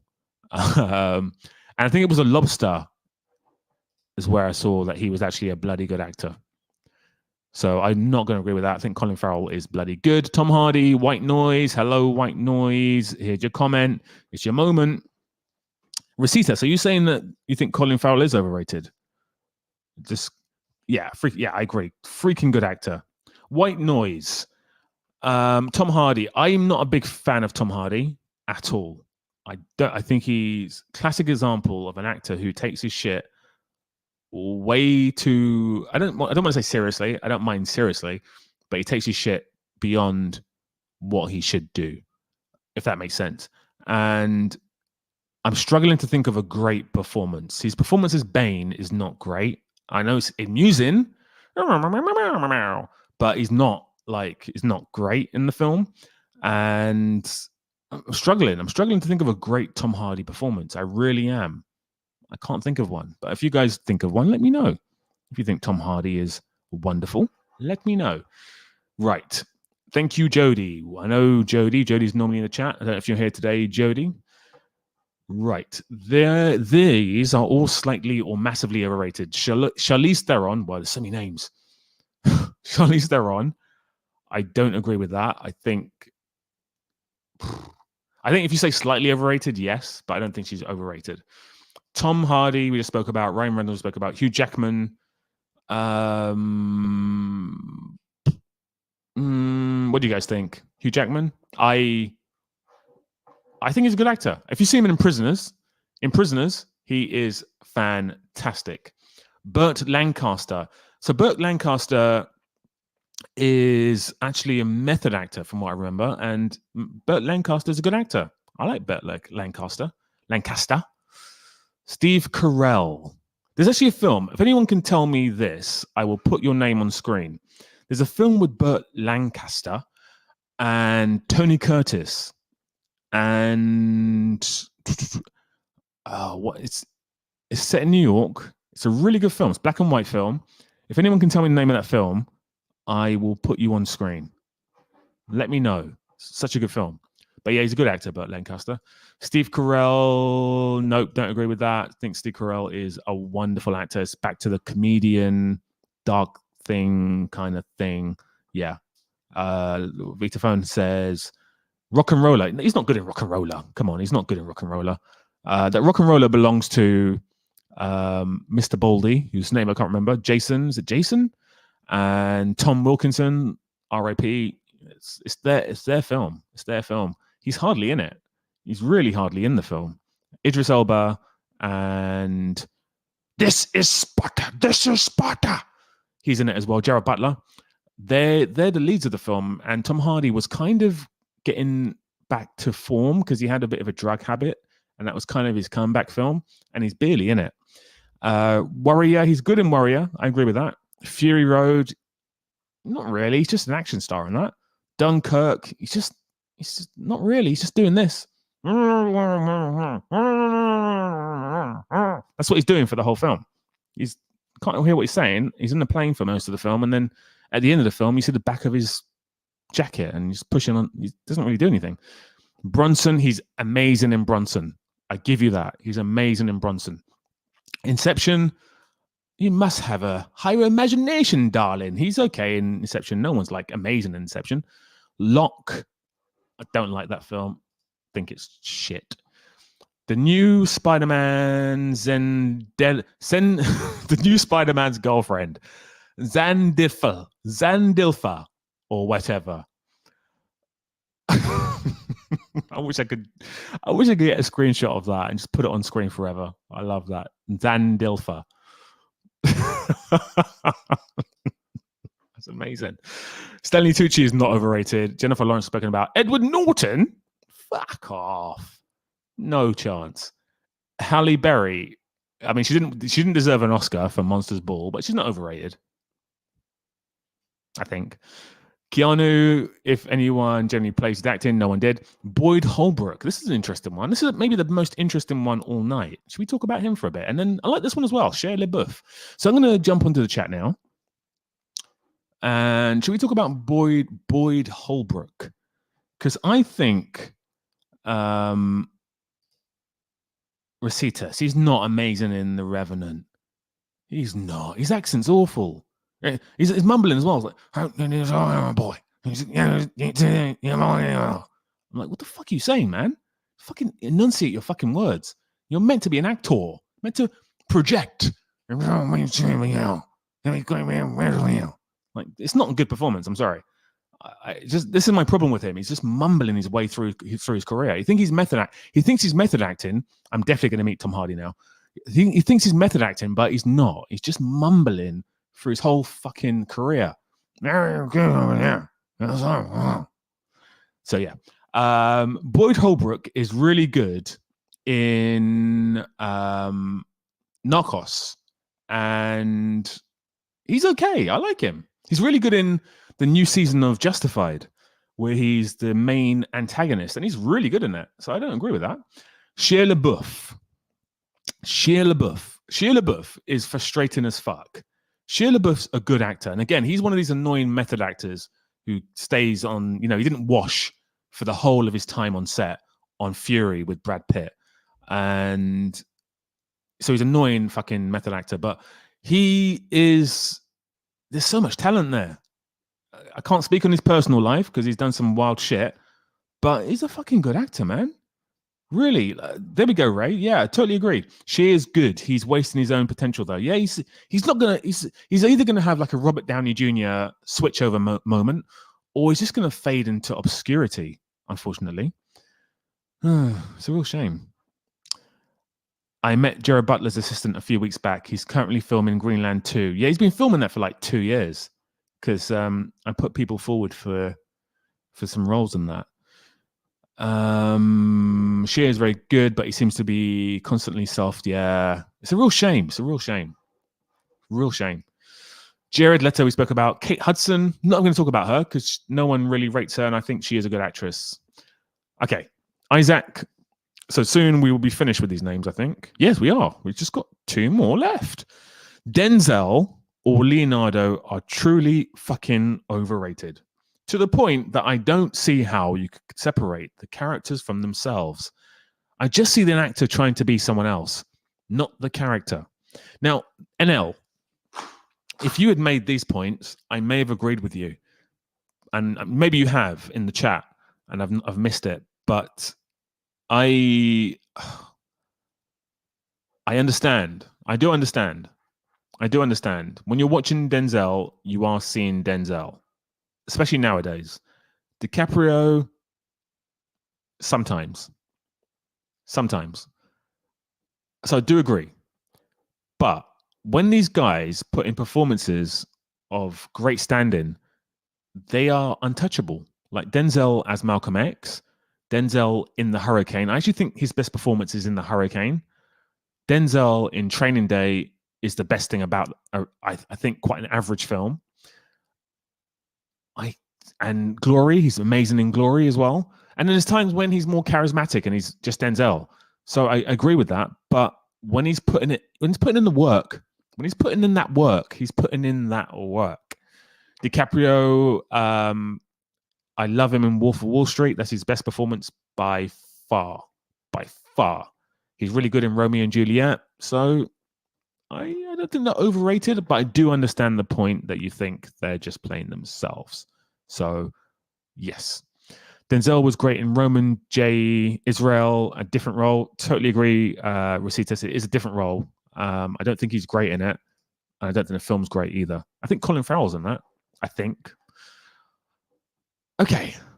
His role since Book of Eli, though, have been some of the same. Yeah, okay. Yeah. Okay. And then Tom Cruise from MK, which was met by what? And yes, never really cared for the man. I never really cared for him. He was never really my cup of tea. Right, guys. We've just gone through a bunch of marathon names. That community thing really got some illicit results out of you guys. So thank you very much. If you commented, thank you very much. If I read out your name, thank you very much. I will now delve into the chat and see what other names you guys have. On top of that, if you could hit the like button, I know it sounds repetitive, but if you could hit the like button, that'd be amazing. If you could subscribe, if you haven't yet, please, that would be delicious. I would love that. And I'm going to move the screens to here now. I actually think you guys are going to come up with some amazing names, and I cannot wait to come up with some amazing. Because you know what, guys? This is what I think of you guys. This motherfucker don't miss. No, he's fucking good. That motherfucker don't miss, man. He's good. In the heat of battle, he don't miss. No. In the heat of controversy, he don't miss. No. That is what I think of you guys. You guys are just on bloody point. On bloody point. Perpetually Taggy. Love you, Marcus. Keeping it real and always saying as it is. Perpetually, big love to you. Means a lot. And this is, when people said, you might be in Hollywood one day, so you should be careful what you say. No, I shouldn't. No, I shouldn't. My one of my best friends, who's a cinematographer, he found my channel by mistake, and he messaged. I think I've told this story before. He messaged me one day, and he's actually. So if you don't know, I've mentioned it a few times. I've got a film that I wrote and produced that I didn't direct, but I wrote and produced. That's going to the London Indian Film Festival at the end of the month. It's going to be the BFI. It's a pretty huge deal, and I'm super proud of it. He directed that film, and he done the cinematography on that film as well. And anyway, he found my channel by mistake, and he was like, "Whoa, what is this? What are you doing?" Because we've spoken about for like maybe 15, 16 years about getting into Hollywood and like making amazing films. So me doing this channel and dissing some Hollywood actors, dissing some Hollywood directors, Hollywood is very protected. Directors don't tend to have a go at directors. They don't criticize their work. Tarantino does, but I kind of like him for that. Actors don't really criticize actors. So it's very like a closed environment. So it's very rare that someone will come out and say, this is crap, and this is crap, and this is crap. So what I'm doing here is kind of wrong. I shouldn't be doing it. This channel in general, I shouldn't be doing. But I don't give a shit. Like, honestly, I do not give a fuck. If I make it and I meet some of these people like Tom Hardy, so forth, I don't care. I'll just have to sit there and justify why I said the things I did, because I believe them. I truly believe these things I'm saying. And when I criticize a director, again, thank you very much, Jay. I do appreciate that. Thank you very much, Ben, as well. The movie title is Before Nikah. In fact, let me get it up on screen so you guys can have a little look at that. There you go. Before Nikah. It is, there you go, London Film Festival, but it's actually the BFI, which is the British Film Institute. And there it is. There we go. And that's his name. That's the director's name. So that's happening with a Q&A with a director. I've managed to avoid the Q&A. I won't be going on stage because I don't want to. It's really for these guys to go on stage and do their thing. So it's not out yet. So it's still on IMDb. So yeah, it's pretty cool. But anyway, the point is I don't want to not say what I feel, because honestly, I think that I've been kind of stepping on eggshells my whole career. I don't want to offend anyone, but there you go. There's my name. But yeah, who gives a shit? Who gives a flying shit? Right, guys, I need some water. I need some bloody water. So I'm going to put on a little video for you guys, and I'm going to get some water, and I'm going to come back, and then you guys are going to start giving me some of your names that weren't on the list. And hopefully, if we're not going on too late, I'll put a link in the chat, and you guys can come on board and speak your opinions. And you don't have to just talk about most overrated director. You can come on and talk about actor. Talk about whatever you like to, really. And we'll do that for like 10 minutes. I'll give everyone like 1 minute each. And then we will go from there. But for now, what should I let you guys watch? Do you want to watch some of this?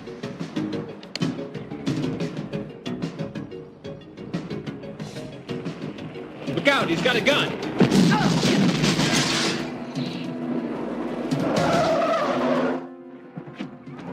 Jade, how bad you hit? I've been better, but I'll live. Let's get that turkey.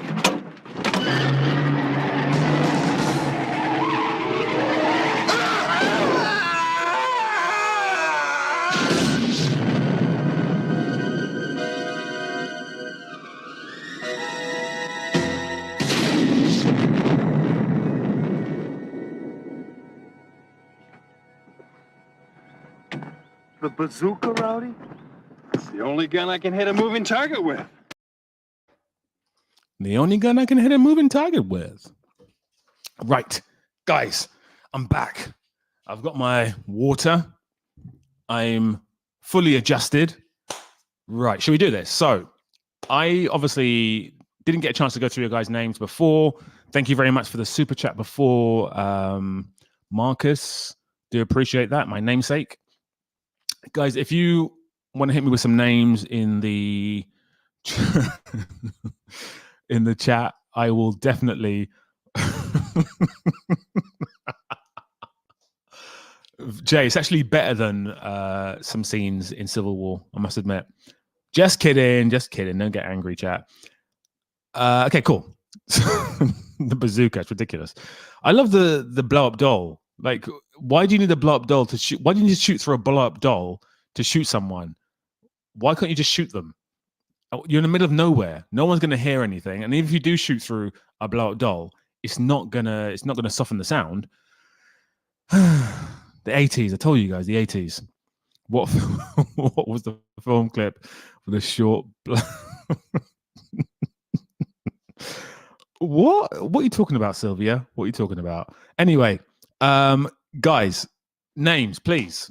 Some other overrated names that we have not spoken about. I want some random names, please. I've not said any names yet. I'm not going to say any names, but yeah.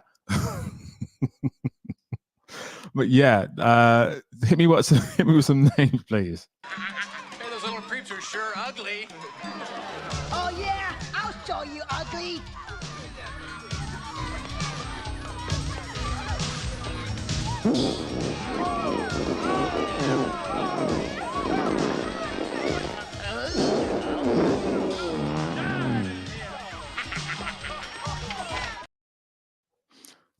That is the clip, Sylvia.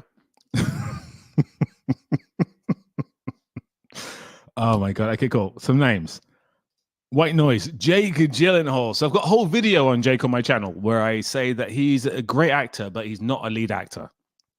To me, he's just a supporting actor. And if he lent into that a bit more, he would definitely have an Oscar right now. He's an amazing supporting actor, He's a very given actor. He's a very, very given actor. I love his performance in Prisoners. I think his performance in Prisoners is mesmerizing. I want to know what this guy's thinking, what he's feeling. I want a film just about that guy, but obviously I don't want a film just about that guy because then he'll be the leading actor. It's a paradox that I can't get past. Amazing actor. Kevin Hart, we've had Kevin Hart already. Kevin Hart is not good. It's not even funny. Do not like him. Ben Stiller after 2010, or even before for some people. Ben Stiller's good. I love him in Curb Your Enthusiasm. I think he's really good in Curb Your Enthusiasm. And I do agree, though, for the past, 11 years, he's been terrible. He's been absolutely terrible. Jay, I know you've got them. I know I never got into it. I never got into Garbage Pail Kids. I think it wasn't really an British thing. It came over here for a while, but it didn't really settle. It was meant to be like the new phenomena in the 80s. And as a kid, I was like, this is very strange. This would be toys and stuff. I never got it. Never got it. Matt Damon. No, I actually like Matt Damon.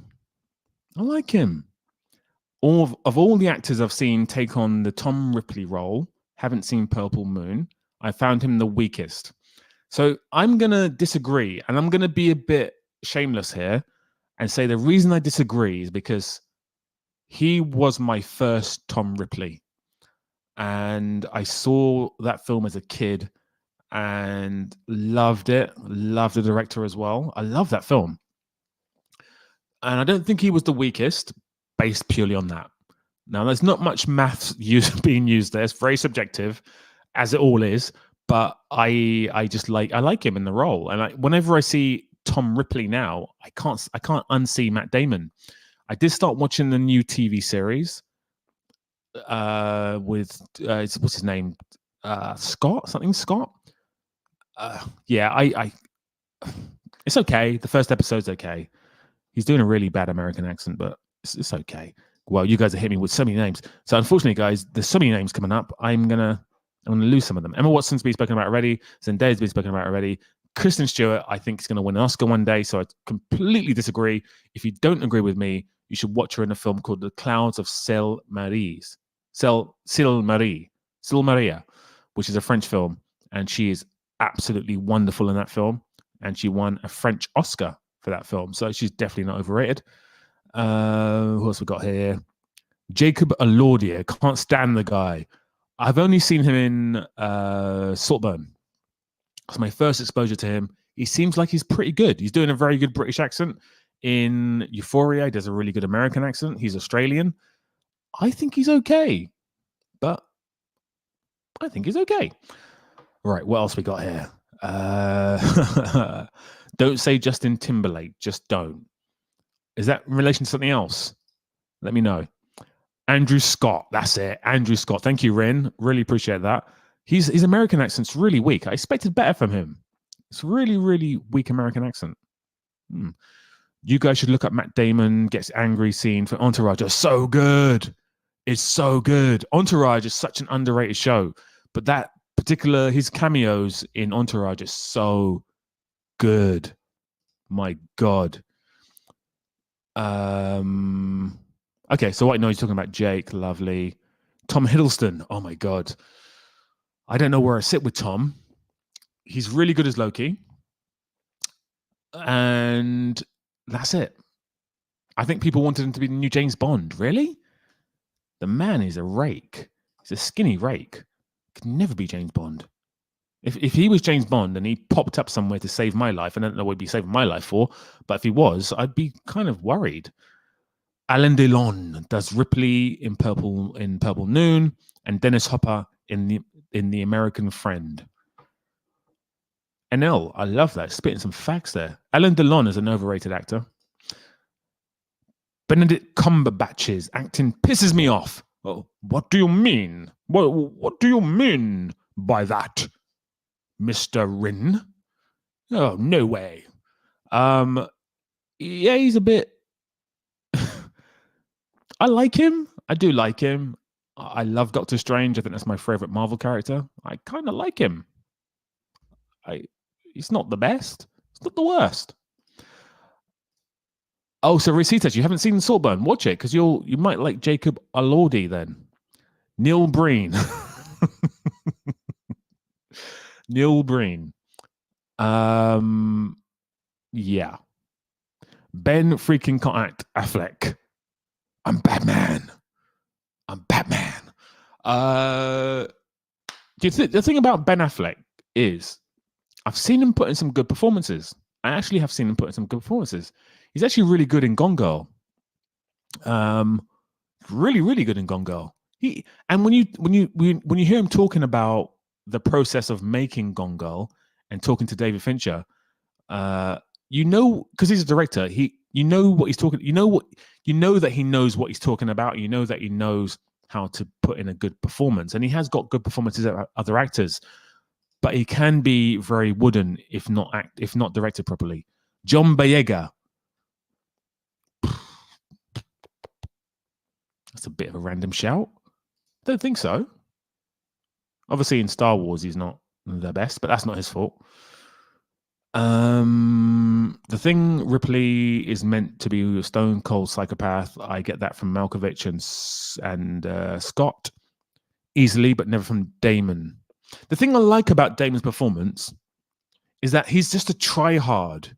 Like, he's so young. I mean, he's the youngest. He must be the youngest person to portray the character.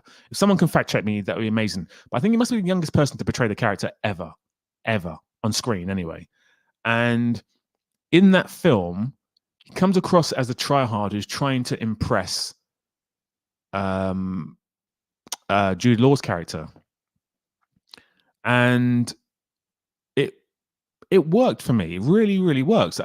It puts you in a position of, you feel sorry for him. You actually feel sorry for him, and you really shouldn't, because he's a psychopath. But I felt more sorry for him than I do Andrew Scott. Andrew Scott's character is a bit of a dick. And I don't feel any empathy for him whatsoever. I felt empathy for Matt Damon's character.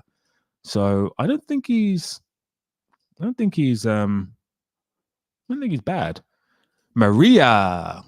Hello, Maria. I love it when you pop in the chat. You're one of the first people to ever comment on one of my videos. So big love for that. Harry Styles. I've only seen him in Dunkirk. And in fairness, he's okay in Dunkirk. So I'm not going to trash him. Pete Davidson, I mean, does anyone think he's good in the first place? I don't know how he gets so many attractive women. That's what I want to know. I want to know how he gets so many attractive women. That's all I want to know. That's all I want to know. I agree. Benedict is overrated. You guys have gone way ahead of me. I'm like lagging. I'm not lagging. I'm literally lagging physically here because you guys have gone way ahead of me. Who else have got? Neil Breen again. Ben Affleck is the bomb in Phantoms. I've not seen that, but I think I know what you're talking about. I think it's like an early 2000s teenagers film.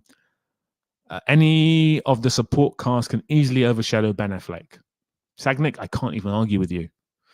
No, I was saying Delon does the character in that movie as an actor. Delon is pretty decent. So I got that in L, but I think Alain Delon is an overrated actor. I think he's a pretty boy actor who never had any range. White Noise. I feel bad for Boyega. He wasn't put in a role that lets him shine. He's actually okay in Detroit. If you guys have seen Detroit, he's actually okay in that. So I don't think he's a bad actor at all. As someone already said, Gal Gadot. Yep, someone has. That was the first person. Marcus would be happy to know that IMDb has Adam Driver ranked #1 for overrated actors. Okay, so White Noise. Here's the thing. I think Adam Driver is actually a good actor. I think he's a good actor. My problem is that he stars in so many bad films.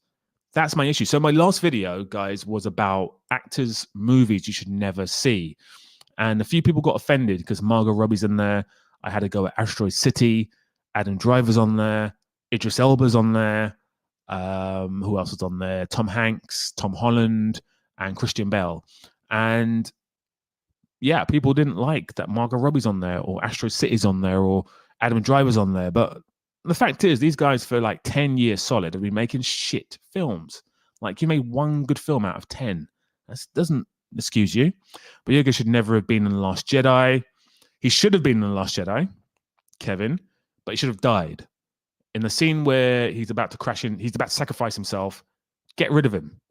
I don't know why Rose comes and saves the day. Like, that doesn't make any sense whatsoever. Get rid of him. Then in the third film, he's not there. I mean, the film's terrible anyway. She just got rid of everyone. I prefer Siorgi. I prefer Sigourney. Why can't I say it? Sigourney Weaver as Ripley.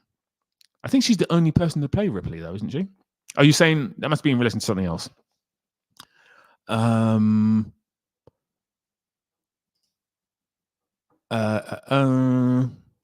Boyega definitely should have been a Jedi.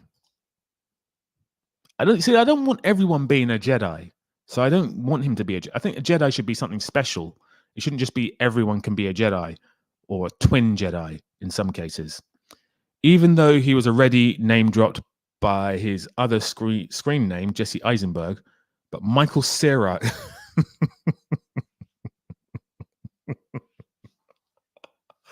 Oh dear. No, I find them very different. I find Michael Cera is Jesse Eisenberg's more like this. He's more kind of like Woody Allen, whereas Michael Cera is more slow, isn't he? He's more like, yeah, okay. He's more like slow. He's like that. Whereas Jesse Eisenberg is like hyperkinetic. So I don't think they're the same. And Michael Cera is fine. Like, no one thinks he's an amazing actor. No one thinks he's a terrible actor. He's just a funny dude. Boyega is great, and they cloned Tyrone, which I've not seen. Eminem is a better actor than Jesse Eisenberg. I don't agree with that. That's very harsh. Sagnick, Jesus. Wow. There really needs to be a scene from the Breen movie as one of these intermission videos, perhaps that I can't believe you committed, but maybe YouTube is sensitive about that. I think it is. I mean, my last stream got demonetized because I played a clip from something. So yeah, I'm trying not to play as many clips today. Kirsten Stewart and her blank face. I like Kirsten Stewart. I mentioned it before. She's going to win an Oscar. I'm telling you right now, she's going to win an Oscar. And then when she wins an Oscar, I'm going to throw a pie in everyone's face who said that she's a bad actress. She's not a bad actress at all. She's actually an amazing actress. I love her choices as an actress. And if you watch her film where she plays Diana, you will know she's a fantastic actress. Her voice is on point. Her mannerisms are on point. Her acting's on point. Her choices are on point. I think this woman, if she is a woman, is she non-binary? I don't know. But anyway, I think that human is an incredible actress. I'm saying it right now. I think she's a better actor than Robert Pattinson. There you go. You guys want a wild statement? I think she's a better actress. Well, I think she's a better actor than Robert Pattinson. I'll say it again one more time. Kristen Stewart is a better actor than Robert Pattinson. I'll even put it here as a banner. And then you guys, if you want to, again, in a few years' time, if she's gone off the rails and she doesn't win an Oscar, then you guys can laugh in my face. But I'm going to put it here right on screen. I'm going to even put it in the chat. I'm even, you know what? I'm going to do a poll as well because I think I'll lose. She's a better actor than Robert Pattinson. There we go. I'll even have it as like a scrolling banner. That's how much I have faith in this. There we go. It can be a scrolling banner at the bottom. There we go. Right. Pattinson is good in good times, kills anything she has done. Don't agree. I do agree that he's incredible in good time. I think that's his best performance. I think it's one of the best performances I've seen by an actor in the past 10 years. But if you watch her, again, in the Clouds of Silmaria, I think it's called Clouds of Silmaria, she is better than him in that film. And in Diana, she's better than him in Diana as well. It's not called Diana. I forgot what it's called. Spencer, I think it's called. She's better than him in that as well. Pattinson is less bad. Oh dear. Pattinson. Michelle Williams does not know how to act. I was never able to see another character than the one she's personified in Dawson's Creek. Dawson's Creek, guys. If you've seen Dawson's Creek, put a 1 in the chat. That is a blast from the past. Written by Kevin Williamson, who wrote Scream 1, Scream 2, Scream 3, I think, as well, and was kind of like the Tarantino of horror movies. He also wrote the Robert Rodriguez horror film. Oh, God, what's it called? Damn it. It's got Josh Hartnett in it. He also wrote that as well. He was like the Tarantino of horror movies in the 90s. 1. Look at these ones. Love this. 1. Love it. Guys, you are undefeated, honestly. But yeah, what's the name of the horror film in the 90s directed by Robert Rodriguez, who we're going to talk about in a minute, actually. Let's talk about Robert Rodriguez in a minute. We'll come back to actors in a bit. But someone can help me out with the name of that film. That would be absolutely fantastic. Tenet is his role in Christopher Nolan's total mic drop. It's not better than her in Spencer, though. Oh my God, what a tune. I don't want to wait for our lives to be over. What a film. It wasn't Dusk Till Dawn. It was, oh God, someone help me out. It's set in a high school. And it's got Josh Hartnett. It's got Usher and his first acting performance. Oh God, what's that film called? Someone help me out. Cohen's not Cohen. Vitafone's too busy trying to prove that Robert Pattinson's a better actor than Kristen Stewart. I can't have it. The Faculty. That's it. NL. Thank you very much, NL. The Faculty. That's the one. Thank you, Kevin. Thank you, Cohen. The Faculty. So I think Robert. So when I was growing up, again, I keep telling you my war stories, but growing up, the name Robert Rodriguez was synonymous with being an independent director who became a Hollywood director, if that makes sense. El Mariachi was made for $7,000. I think he directed it. He directed it. He wrote it. He done the music. I don't think he DP'd it, but he done everything else. And from that $7,000 film, he went on to make Hollywood movies. So in the 90s, he was like part of the Tarantino, the explosion of indie directors, and he was like the poster boy for making a little movie and then becoming a Hollywood director. But I'm going to make a statement. I think he's a very average director. I think he's an extremely average director. Apart from Sin City, which he kind of didn't direct by himself, he directed it with Tarantino. Well, Tarantino directed one scene, but Tarantino was on set for most of the time, as was the author of the actual Sin City graphic novels. He directed it. He part directed it as well. I think aside from that film, and I love Sin City, I don't think he's made another good film. I don't think he's made another good film. I don't think he's made any film that will get a 7. I think all his other films are 6. I love From Dusk Till Dawn. I actually really like From Dusk Till Dawn. But I have to say that Tarantino, again, like, he's in the film. He wrote the film. He's there on set. He probably helps him direct it.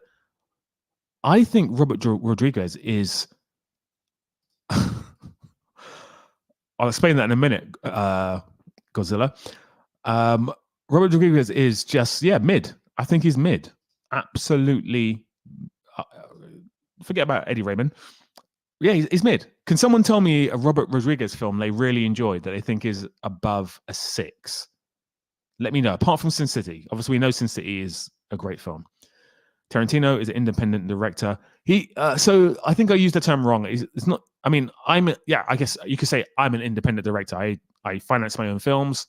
There's no studio behind me. So I'm an independent director, but there's not really a thing called an independent director. Most directors are independent. I'm an independent director, independent filmmaker. No, director of independent movies is what I meant. So excuse the phrase. The Mariachi trilogy is his best work. I think Sin City is his best work, but even if that was his best work, it's not great, is it? Because if you look at his sequel to that, which is, oh God, what's that film called? Salma Hayek's in it. But if you look at the sequel to, or the prequel, or whatever it is, to El Mariachi, he's just doing John Woo. He's doing Tarantino is in the film. Steve Buscemi's in the film. And he's just doing a Tarantino-esque kind of John Woo film. And it's good. It's fun, but it's not like a magnificent film. Rosita S, big love to you, my friend. Spy Kids 3D. Sludge, is that trolling or Planet Terror's fun, Dust of Dawn's fun. They're just not great films, are they? They're not great films. I didn't love Spy Kids, surprisingly enough. I didn't. Alita was decent. Alita was okay, but you know what? Alita was the moment, actually. Thank you for that, Bootle Bad Boy. Alita was the moment where I was like, this guy's not that great. Because I left the cinema and I saw my friend. I left cinema and I turned to her and I said, you know what? I don't think Robert Rodriguez is actually that good. And I can't think of a film, apart from Sin City, that he's actually been great in. But maybe I'm wrong. Desperado, that's the one. Desperado. Once Upon a Time in Mexico. Are you American or an American? Yeah, his films, I like Sixes. I love his work, though. I love, as a director, as a fun director, I like him. I don't love him. I like him. I just don't think he's like elite the way people think of him. But Sin City is flipping magnificent. That's an 8 out of 10. Flipping amazing film. What a film. Spy Kids 3D is a solid contender for the best worst movie. No trollage. It's great how terrible it is. He's not the guy. I'm the guy. Planet Terror over Death Proof. Yeah, I agree with that. I do agree with that. Rodriguez say true. Didn't pull. Yeah, totally agree with that. Totally agree with that. Hey, great Gibo, you're back. Good to have you on board again, my friend. Guys, if you've not hit the like button, why not? Why not? Why haven't you hit the like button? I mean, what the fuck's going on? Come on, guys, hit the like button. Hit the like button, and that would be tremendous. That would make my day. If you hit the like button, that would make That would like make my day, like totally. If you could hit the like button, if you hit the like button, that would make my day. And on top of that, I'm going to do a little poll because if you can see the banner at the bottom of the screen, it says it's a definitive statement. Kristen Stewart is a better actor than Robert Pattinson. Now, guys, don't. I know you love the Batman. I think the Batman's an okay film. It's like a 6 out of 10. I know you love the Batman. I know that. But take that away from the equation because I know your Batman prejudice is going to get in the way. Just think about this logically, okay? If you've seen some great films, that means you would have seen Kristen Stewart in Clouds. let me find out what the name of this film is. The Clouds of Silmaria. The Clouds of Silmaria. Yeah, it's called Clouds of Silmaria. If you've seen that, if you've seen Spencer, there's a film that's another French film that she made, which is a horror film. If you've seen that, you'll know that she is just incredible. Incredible actress. So I'm going to put a poll in the chat and I want to see what happens. And she's going to get annihilated, of course, because you guys are special. But let's see. Let's see what happens. Again, ignore Batman because I don't want your Batman prejudice getting in the way. You say Batman to someone and they cream their pants. What's the big deal about Batman anyway? It's average. So average. It's a crazy guy in a suit. Yeah, Vitaphone. We may not agree on this Kristen Stewart thing, but 37's fucking amazing, you guys. I want 40. I want 40. Give me 40. Come on, guys. Give me 40. Give me 40. I love the Grindhouse double feature, but I've rewatched Death Proof way more. Yeah, I agree with that. I have watched Death Proof way more, but that's purely because I prefer Tarantino as a director and there's little things that he does that I'm like, oh, how do you do that? How do you do that? But for The Assignment, Planet Terror is a better movie. As a B movie, it's a way better movie. Marcus is the movie called Personal Shopper, by the same director, actually. The same director as Clouds of Silmaria. Oh, wow. Sludge. Thank you. Thank you very much. Robert Pattinson is winning he's marginally winning. It's 58%. Come on, guys. Kirsten is a 6.5 out of 10. Pattinson is a 6. Ooh, Sagnick. You're basically agreeing with me. You're kind of putting shade on both of them. But you know what? I'll take it. Both Stewart and Pattinson have more hateable faces than certain redhead actors. Do you know what? It's been too long. It's been far too long. I think I've neglected my duties as a human being. And I think I'm going to do something any second now. As soon as I can find the screen, I'm going to do something quite incredible. I should have done a while back. I can't believe I didn't do it before, really. Let me do this now because I've been missing this person immensely, and I think it's time. So let's shine a light. Let's shine a light into an amazing face. There we go. You know what? You can even stand by me. There you go. You can stand by me. It's incredible. First of all, she's an incredible actress. I know she looks miserable, but maybe she's just in character all the time. I don't know. But in this, look at her now. She looks delightful. She looks like an absolute delight. What a delight. Look at her. So we'll leave her there for a bit, shall we? Hey, Jurassic Jam. Hey. Just watched you good and bad fight scenes vid. Just want to say that was an amazing vid. You know your stuff. Thank you so much. Really appreciate that. Honestly, it means a lot because the hours I spend writing, recording, I edited that one myself. It takes hours. Honestly, it took about 7 hours to do that. So when people like it and they share it and they watch it and they comment, it's a huge relief, first and foremost. But then on top of that, it's huge love. So thank you very much for that. Robert is good, though. Solid actor as well. Yeah, so I'm not saying Robert Pattinson's not a good actor. He's a really good actor, and he's going to win an Oscar as well one day. But I prefer Kristen Stewart. Vitaphone. your poster. I keep seeing it in my inbox, and I will get it up in a bit. She is a queen, isn't she? I know I've taken the piss out of her, but she's an absolute joy. You and Amy Adams have better chemistry than Robert Pattinson and Kristen Stewart. It is. She's very quiet though. She doesn't say anything. Look at her. She's judging me with her eyes. Look at her. What woman. She's great in the 1800s actresses. Enemy Mine is being remade, I believe. Enemy Mine. What's that? Jay, let me know. What is that? What is that? Just at Jam, Marcus was using the chat GPT for the script. Do you know what, Cohen? I wish I did. Honestly, it would save me so much time.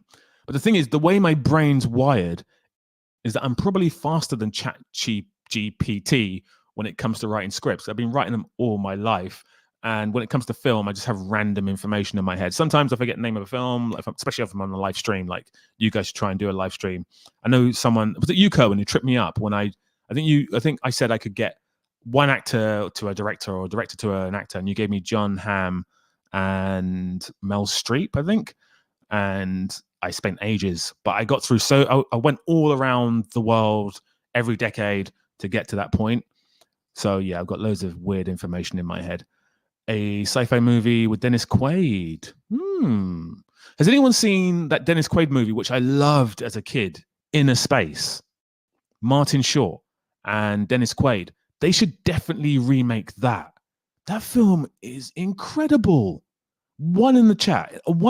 Have you seen Inner Space? One. Give me a one in the chat if you've seen Inner Space. Wow, that film. Fucking incredible. Incredible.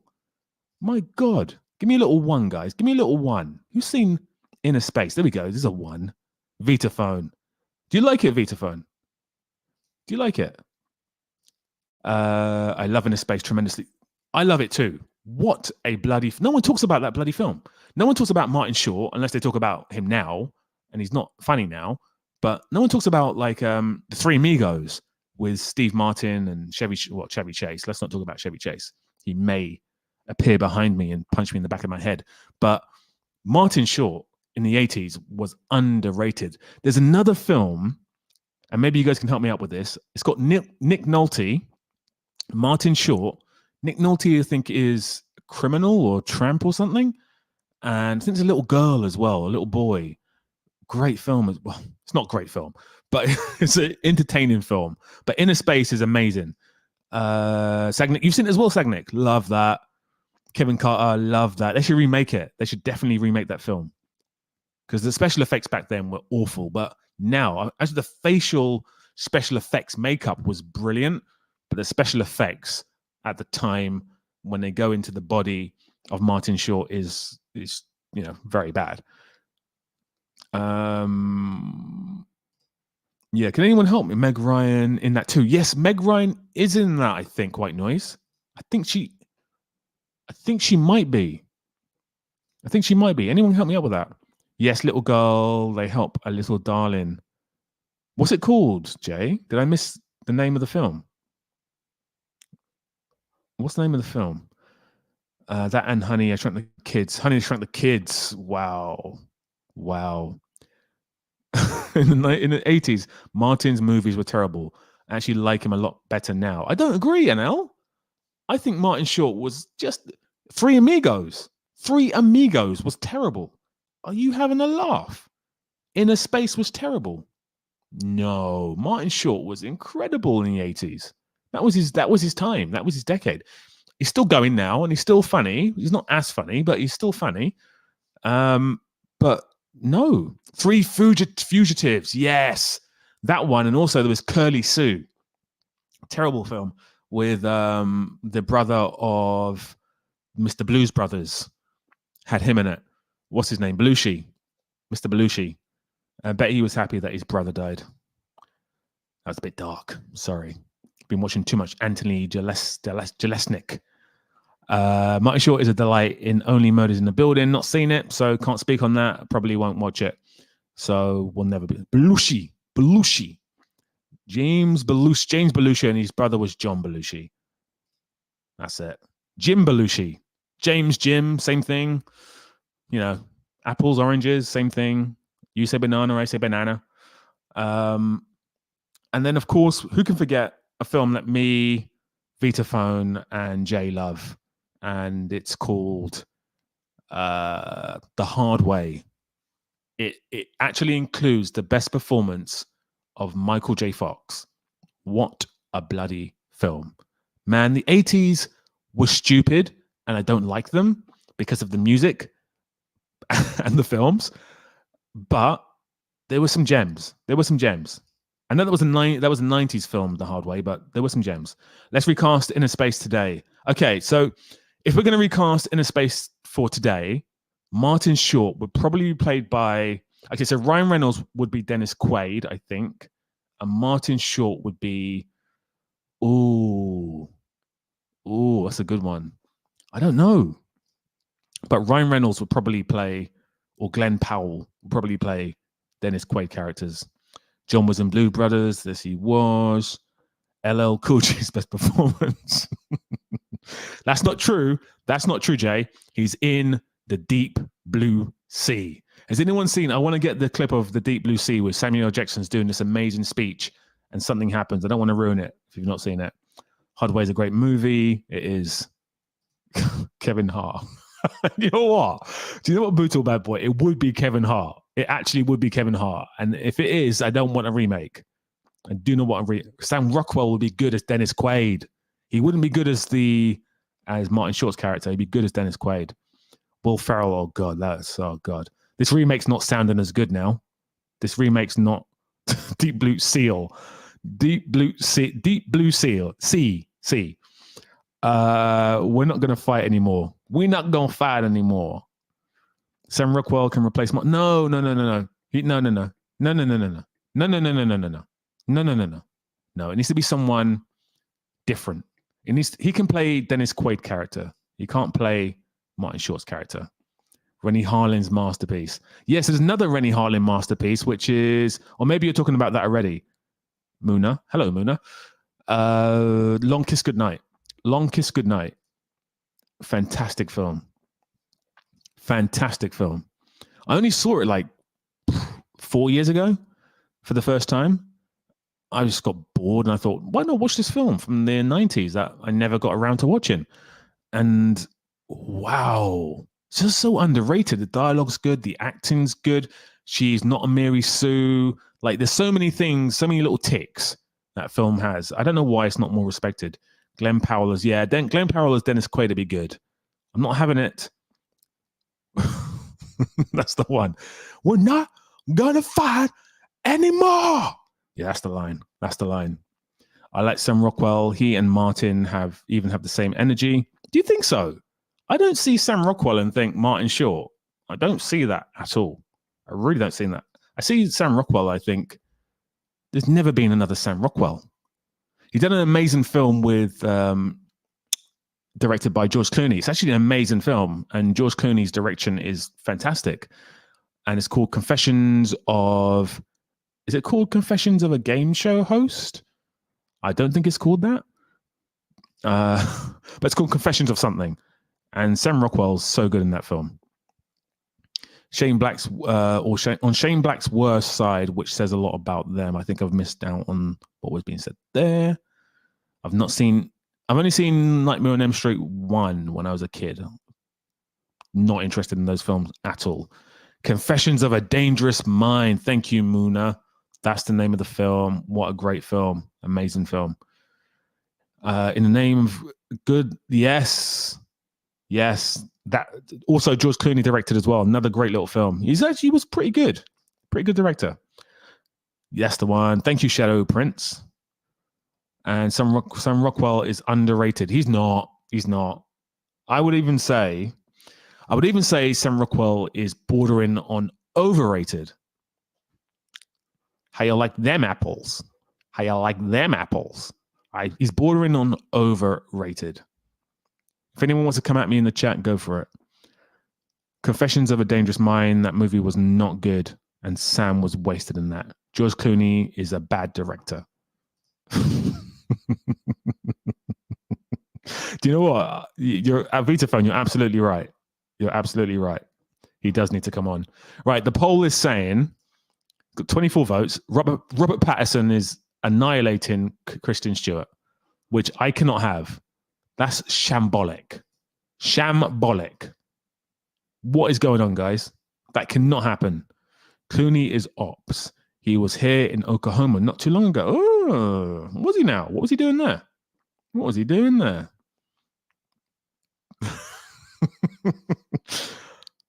So I'm not saying he's a bad actor. I'm not saying he's a bad actor. I'm not saying he's a terrible actor.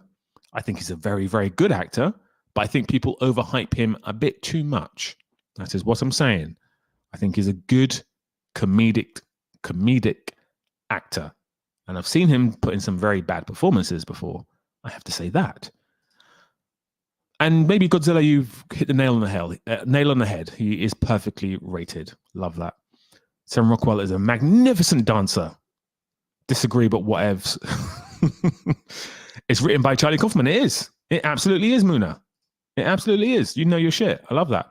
Seven Psychopaths was my intro to Sam Rockwell or Iron Man 2. Really, you got on the train real late because my introduction to him was Charlie's Angels.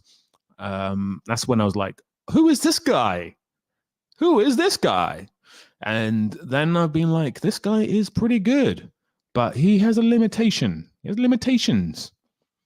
I agree. I want to see NL jump on and absolutely destroy me on these points. Chat is biased towards Pat. Of course, that's what sex stagnate. Like the Batman thing. It's all about the Batman thing. If he wasn't in Batman, no one would give a shit. No one would give a shit. Sam in Moon. Yeah, he's good in Moon. He's very good.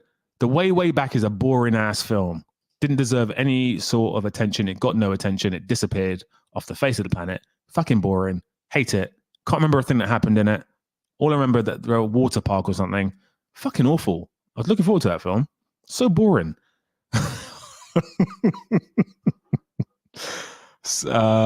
Amy Adams is creeping you out. Okay, there you go. She's gone.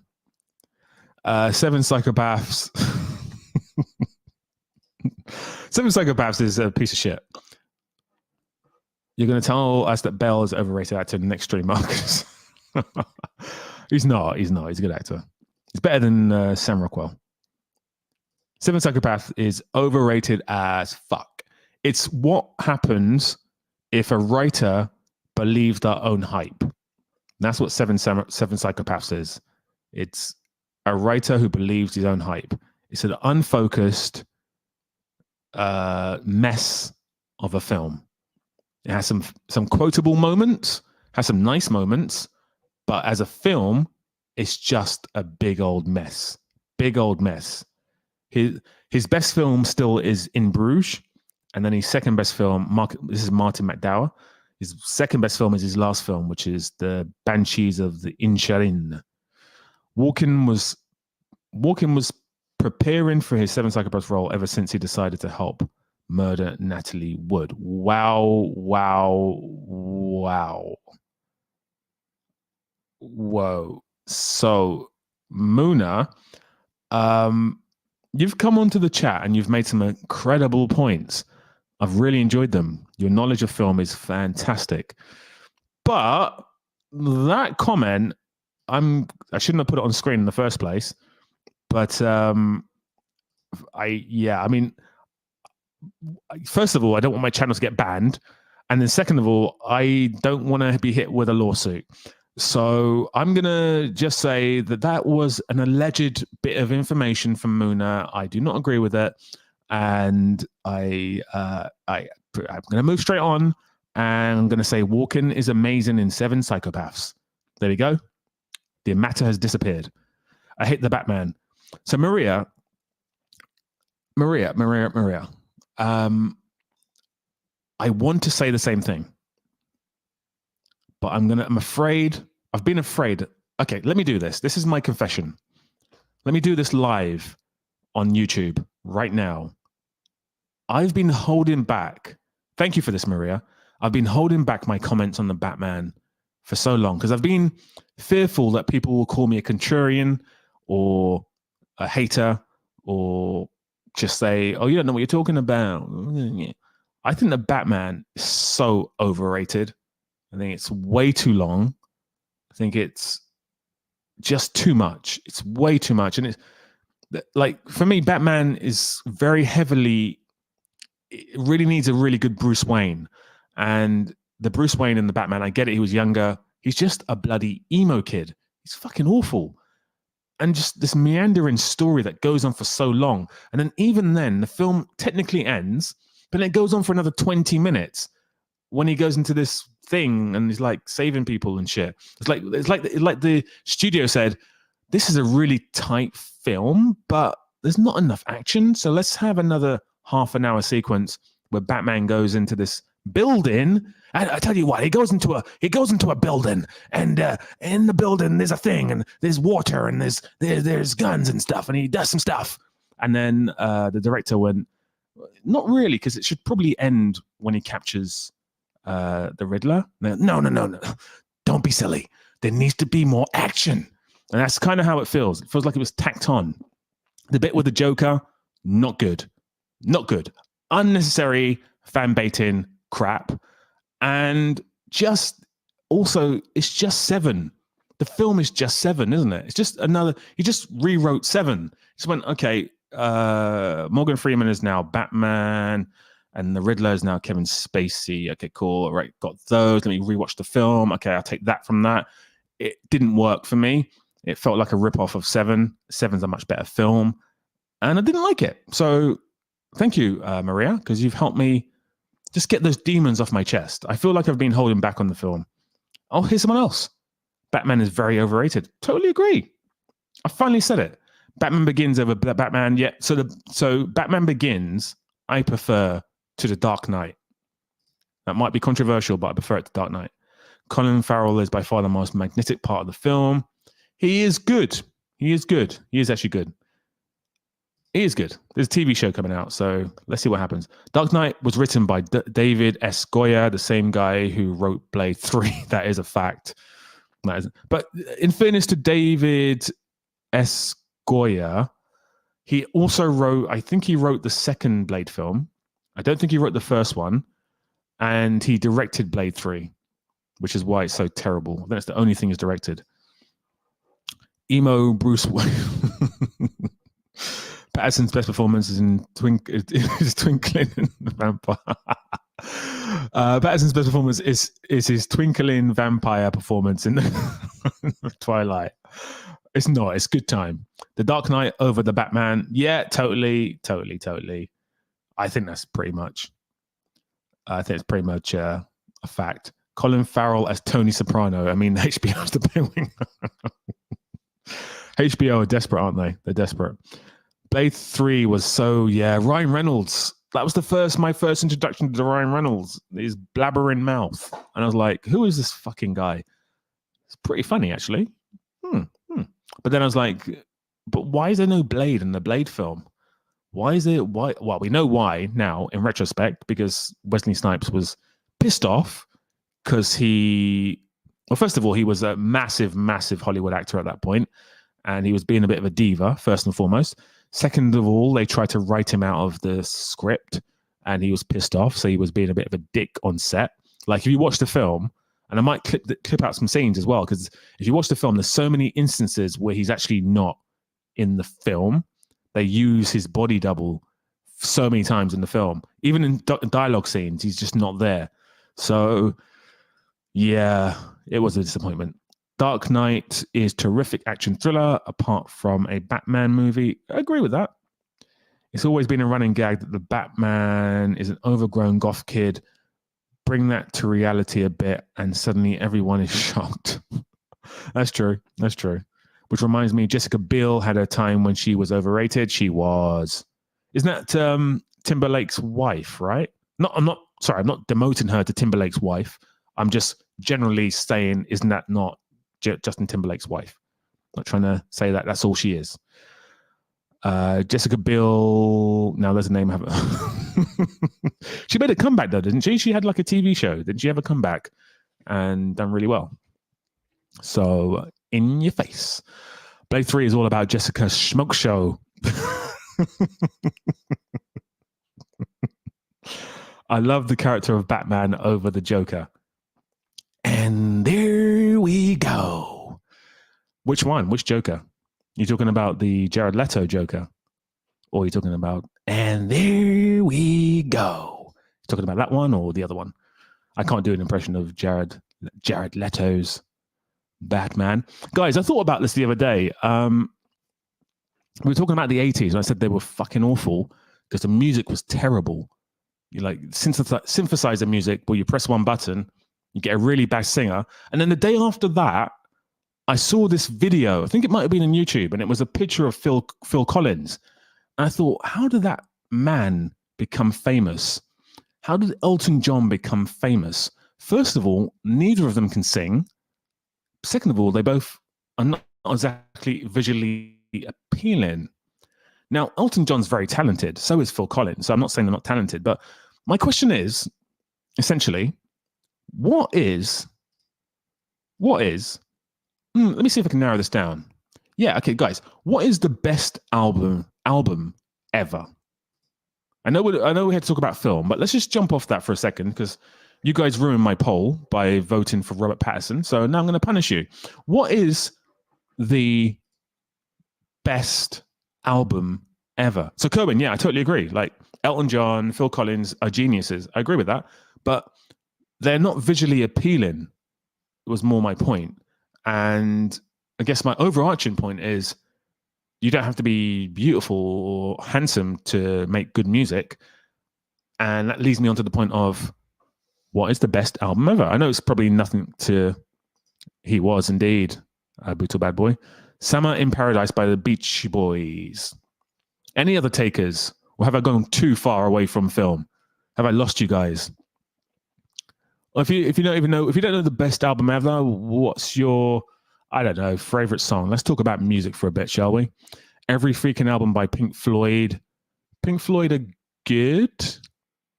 I say that like I know their stuff. Not really. I know one album. I know their most famous album, which is not The Wall. It's the other one with the triangle on the front. I know that album. It's a good album. Best album ever is as subjective as best film ever. Kenny, come on, go on. Musicians don't need to be good looking to be rock stars. Totally agree. Yes, 9125. If we're talking about 80s album, yes, Yes the Band. Is that the name of the band? You know, it's Purple Rain for me. Purple Rain, not for me. American Idiot by Green Day. Great choice. Well, I like Green Day, but I've not heard that album. Moon will beat me to it. Thriller by The Sales. Well, by Sales, yeah, Thriller is number one. Synths are trash. Radiohead entered the trap. For me, it's OK Computer by Radiohead. Everything by Keane or The Killers. Okay, so Kerwin, you are like a 2000s soft indie rock kind of guy. Lemmy was a looker. John Carpenter put some seriously fierce music in the 80s. He did. It's all on these films. The Bends. Maria, you're choosing The Bends ahead of OK Computer. That is a bold choice.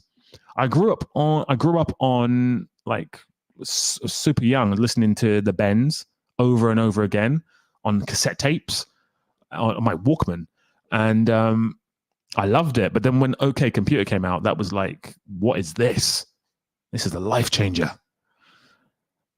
Audio Slave and Radiohead are top tier. Random Access. Whoa, Ray. You would choose Random Access Memories over their self-titled album, or what's their second album called? I think their second album is the one that is their name. You choose that ahead of that. Really? Interesting. Ziggy Stardust. Bowie was a legend, wasn't he? Absolute legend. Minutes to Midnight by Linkin Park. Harold Faltermeyer, Beverly Hills Cop, and Fletch are very 80s. Is Harold Faltermeyer the person who did the soundtrack? Deftones, Around the Fur is one of my favorites, but I wouldn't say greatest across the board. Deftones were wonderful, very Brit-pop influenced. The Fragile, Nine Inch Nails, Kid A from Radiohead, which is their synthesizer music. Amnesiac, best album of the 90s. So Kid A and Amnesiac are from the 2000s. Kid A was, I think, 2001, and Amnesiac was 2003, I think. Meteora by Linkin Park again, from you, Segnick. Tapestry by Carole King. Wow. Cohen, your music tastes are vast. Do you know what? NL, we finally agree on something. Sufjan Stevens is one of the greatest artists ever. Wow. He is amazing. He is amazing. I try not to listen to him too much because I got into like this phase of like maybe a year just listening to his music non-stop over and over again. All his albums, just mind-blowing stuff. He's so underrated. So I say underrated. I'm sure everyone knows who Sufjan Stevens is, but no one really talks about Sufjan Stevens. And he's just incredible. And that album specifically, I actually think that Seven Swans is his best album. Or even the one dedicated to his mother. I can't remember what the name is. I think it's the name of his mum, name of his stepdad. Those two albums are just outstanding. Outstanding. I like all of Daft Punk, but Ram is the most complete form of their sound and what they... I actually prefer their soundtrack for Tron. And guys, if you want to also mention what you think are the best music soundtracks, why not do it now? Because honestly, I can't do a whole stream about best music soundtracks. So I don't care. So if you want to talk about the best music soundtracks, let's do it now. Finally, NL, we agree on something. Elliott Smith. Never heard of Elliott Smith. Jagged Little Pill. That's a great choice, Cohen. It's a really underrated album. Really, really underrated album. Such a good album. Kid A, Amnesiac, where one album when they started writing it in the 90s. So like your Raging Bull, begrudgingly. Okay, cool. Okay, I didn't know that. Didn't know that. Thank you very much, Vitaphone. And again, you probably know way more about music than I do. I do know quite a bit, but I think if I remember correctly, you do music as well, so or audio, so you probably know way more than I do. Didrees is one of my favorite, on the Daft Punk. So guys, what are we doing about albums or soundtracks for films? Does The Weeknd make good music? The Weeknd. So I'm a huge Weeknd fan of his first three, I think they were mixtapes or LPs. Huge fan. Meandering, 10, 12-minute tracks. Love it. Absolutely love it. And then he changed his sound to be more commercial. You cannot begrudge him for that. But I certainly don't like him as much as I did when he first came out. But hey, good luck to him. Pi. Aronofsky has a great one. Can't remember the soundtrack. I think it's just a bunch of random noises, isn't it? Anchorman soundtrack is brilliant. I've not heard that. But I grew up and I still listen to these three soundtracks myself. Goodfellas, Casino, and Boogie Nights. Those are the three soundtracks that I listen to the most. Incredible. Incredible. The Virgin Suicide soundtrack by Era, great band, great French band. And Superfly soundtrack by NL, another great choice. Curtis Mayfield. That might actually be the greatest soundtrack ever. That's a great choice. Everything, John Williams. Austin Powers 1, the 60s music, isn't it? Highlander soundtrack. I've not actually seen the film. I've not heard the music either. It's a little niche, but my favorite movie soundtrack is Kingdom of Heaven. I was talking about Kingdom of Heaven with someone else the other day. I don't like that film, but it seems to get a lot of love. John Williams and Jerry Goldsmith for the old heads. Team America. I love that song, and it's not from Team America. It's from South Park, the movie. In fact, South Park, the movie's got a banging soundtrack, but the song Blame Canada is brilliant, and also Up There is great. UMF, Pi is by Clint Mansell. It's not all just...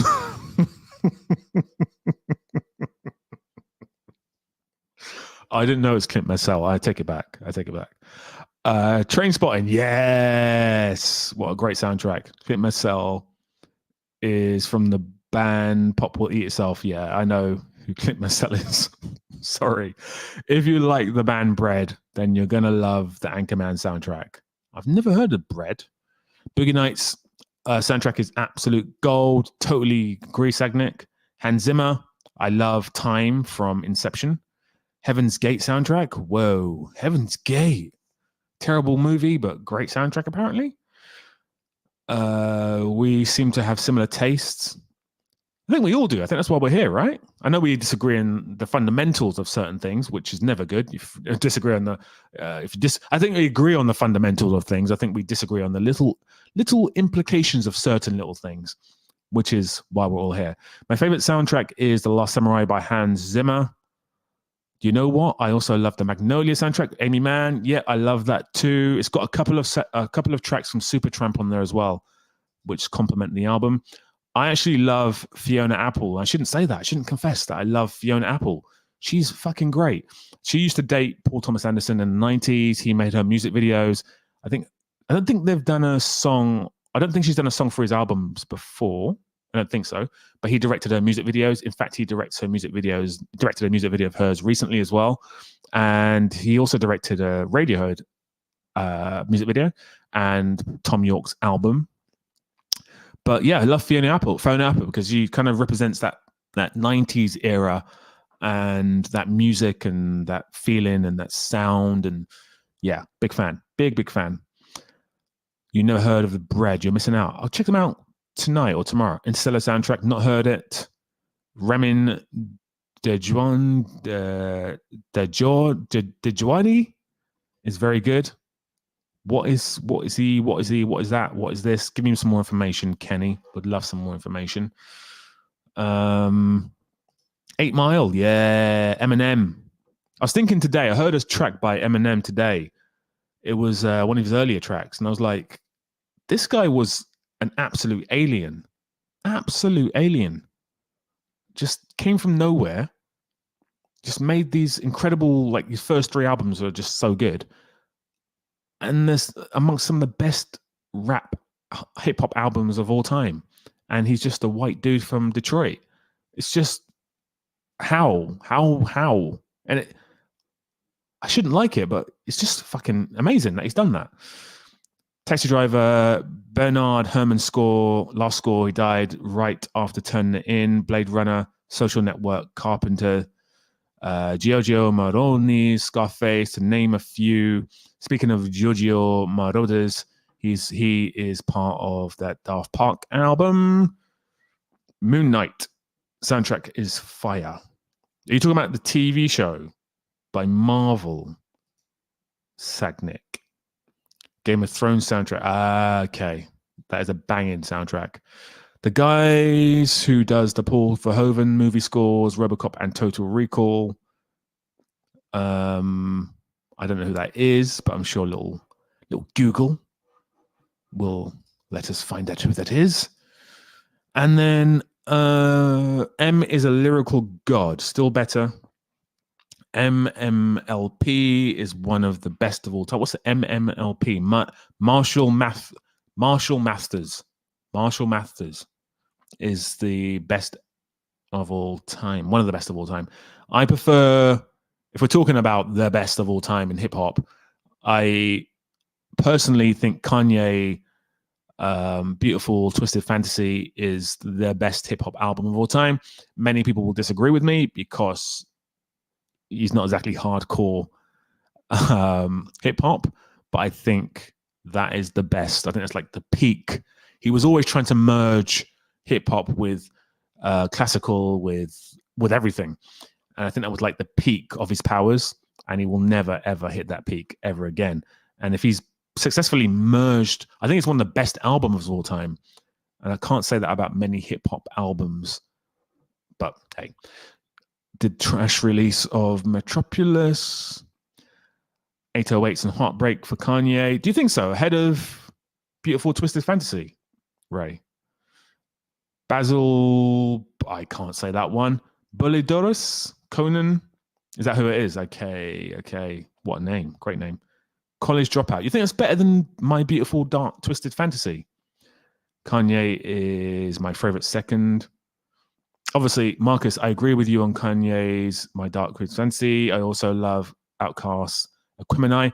I prefer Atlians or Aliens myself, NL, but I love Aquemini as well. Eminem is considered horrid in the East and South, usually here in the US. Nas, Rakim, really? Nas, Rakim, several others are viewed as top artists. Really? Jay, why is that? I think I know why that is. But why is that? Because if we're talking about, okay, if we take Eminem out of the equation, then there's so many others who can jump in there. Nas obviously is top notch. Rakim is like one of the OGs of the game. But like there's even like Kendrick Lamar. I know he's kind of a modern day artist, but he's definitely in the conversation. And there's so many. There's people like Old Dirty Bastard and so many others. So many others. Black Thought. So many others. But I didn't know Eminem was not good. Kenny, big love. Love ya. Thing is, when one says soundtrack, I think of songs featured in the movie and not the actual score. I think Saltburn is great on both ends, though. Love that comment. Love that comment. Brilliant comment. 90s soundtracks are special. Yeah, Goodfellas, Casino, and Boogie Nights. M is just undisputed top 3 all over the world. Well, Jay knows more than us, Sagnick, unless you're based in America. I don't know if you are, but Kendrick is corny now, used to be great. Ice-T, Ryan Pays was the first rap album I owned and will always be my top pick. R.I.P. Ice-T. Overly, is he dead? Oops. Maybe just, he is dead, right? Overly Dedicated by Kendrick is one of my favorites of his. Jay Pullen because he's white, but most MCs are. Yeah. I think so. I think the problem is he's definitely, I mean, let's just put it out there. He's definitely top 5 best MCs ever. But I think in a music where it's a predominantly black orientated genre, to have a white artist seen as top artist would be weird, to say the least. So I think that's probably why he gets the flack that he gets. But also lately he's been fucking awful. And then, you know, if we're talking about the number one country music artist of all time, then if it was a black person, there probably would be some sort of outrage about that as well. So I understand. I don't think he is. He's still getting that Law and Order chance. He's just still alive. Who died then? You sure? Okay. Oops. Well, I'm sorry, Mr. Ice-T. I just killed you off, and I do apologize. You know what, Mr. Ice-T? I'm thoroughly disappointed in myself, and honestly speaking, I can only apologize that I've just killed you off on the live stream. You're still alive. You're still going strong. You're still collecting the Law and Order checks, which is beautiful. And I mean, how could I do that? I deserve this. You get your fucking hands off me.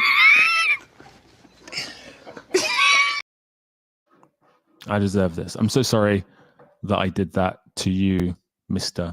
Ice-T. So rude of me. Cannot believe I did that. So he can come on screen for a bit. There you go. Oh, God. Jesus. Tupac, enough said. I'm not a big fan of Tupac, but, you know, each their own. Respect the new Jack Hustler. What does that mean?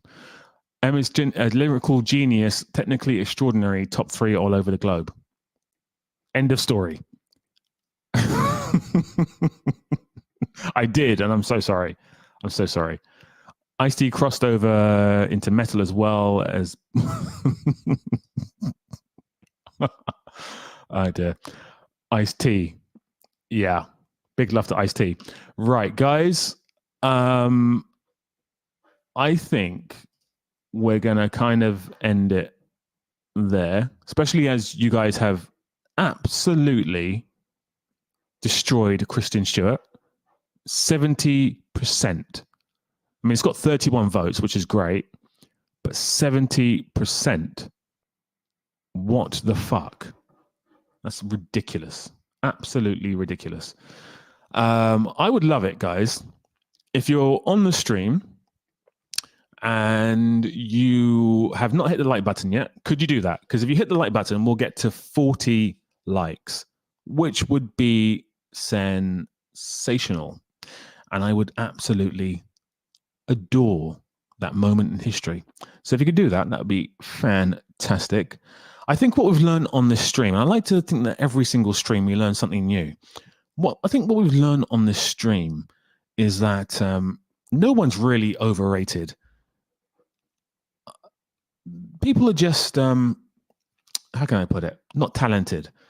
And, you know, some people have other talents that overlook their acting talent, like Keanu Reeves, you know, or maybe Gal Gadot. I think everyone said that she's a smoke show. So, you know, just because you can't act, it doesn't mean that you're completely worthless. You may have other talents that you can bring to the table. And sometimes if you're Keanu Reeves and your line is, whoa, no, yes, okay, no. If that's your line, you don't need to be a good actor, do you? If you just do that for like 2 hours and get paid like millions of dollars, you don't need talent. So I think we've learned that it doesn't matter if you think you're the best actor in the world, like James Dean, because you can still drive a car into a bus. I don't know. Is that how he died? I don't know. Or you could be Mark Wahlberg. No. Or what's the other line he's got? He's got maybe yes, maybe no, maybe go fuck your mother. So you might be Mark Wahlberg. That might be your thing. Or you might be, you know, you might be Zendaya. You might like shouting a lot. I'm not going to do an impression of Zendaya. You just, you know. I would have fought for method actors, Kevin Costner being overrated, or how almost no actors are overrated. I would have fought for, oh shit, yeah, I was meant to get some of you guys on, wasn't I? Do apologize. Shit. How about this? How about I make an agreement with you guys right now? I'm going to be on Saturday. Dean died in a car crash when he lost control of his, okay, I think he hit a post. Oh, damn it. So, I mean, it's a long time ago, but damn it. So, yeah, I'm going to make a promise to you guys now. On Saturday, I will have, it will almost be an exclusive call-in show from start to finish. Now, I'm not sure if that's going to be very useful because I don't think many of you want to actually call in. So maybe we'll see how things go. I know, Kerr, when you came on the other day, I know Vitaphone, you're always willing to come in the chat. Jay, you're willing to come in the chat as well. So, guys, if you do want to come in the chat, let me know now and say hi to your mother for me. And then what I can do is I can start preparing for a call-in show where we can talk about films. Members call-in show. Become a member. Yeah, I'd love that. But I think you guys are not accustomed to coming on and having a little chat. But if you want to come on, let me know. We will need a topic to debate. I wouldn't mind making a second appearance if it's a hot debate. Okay, cool. So I'll think of a subject. You know I think of subjects, so I will think of a subject. And I've got a video coming out tomorrow. I think, has anyone seen Baby Reindeer? Okay, Brutal Bad Boy, lovely. Okay, cool. So we'll do a call-in chat. I'll think of a subject. We'll do a little call-in on Saturday. Let's talk about Liverpool. Why not? I mean, there's not much to talk about right now, is there? Because nothing's happening. It's the end of the season. The Euros are going on. I don't really care. I'm not watching any of the games, and I can't wait for the season to start again. But right now, there's nothing to talk about. But if there was, I would gladly talk about it, even if people got bored. Okay, Jay. Lovely.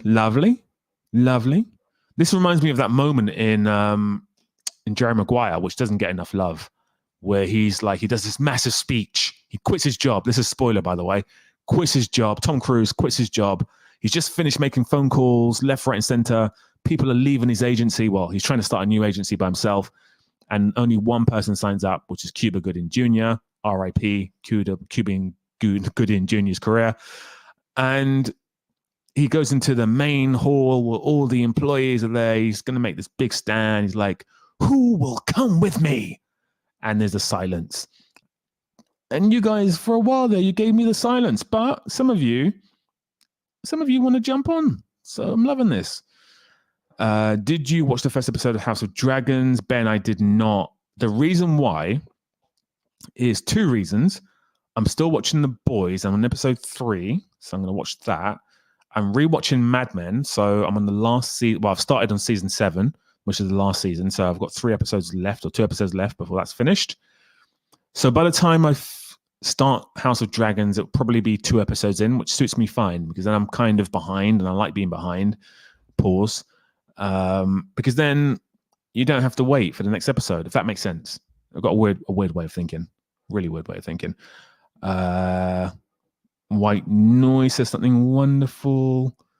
Euro Cup debate. Okay. I would love to, but I'm not even watching the matches. So, okay. So Jay, are you going live after this? Let me know, Jay, because then I can promote your show. I think there's a way as well that I don't know how to do it yet, but I think there's a way that I can actually have you follow this in the future, if you'd like that.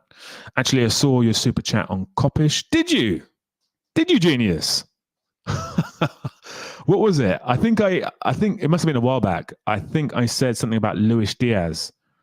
And I think I said Mark Walters is better than Luis Diaz. Was it that, genius? Let me know. I watched a great dark comedy yesterday called The Cleaner. It's from New Zealand. Called The Cleaner. Do me a favor, Bootle Bad Boy. Can you mention that on the next next chat? I'm going to write it down. I'm going to watch it. The reason I'm writing it down now is because I don't want to, because I just want to switch off and chill the fuck out. But I will do it on the next one.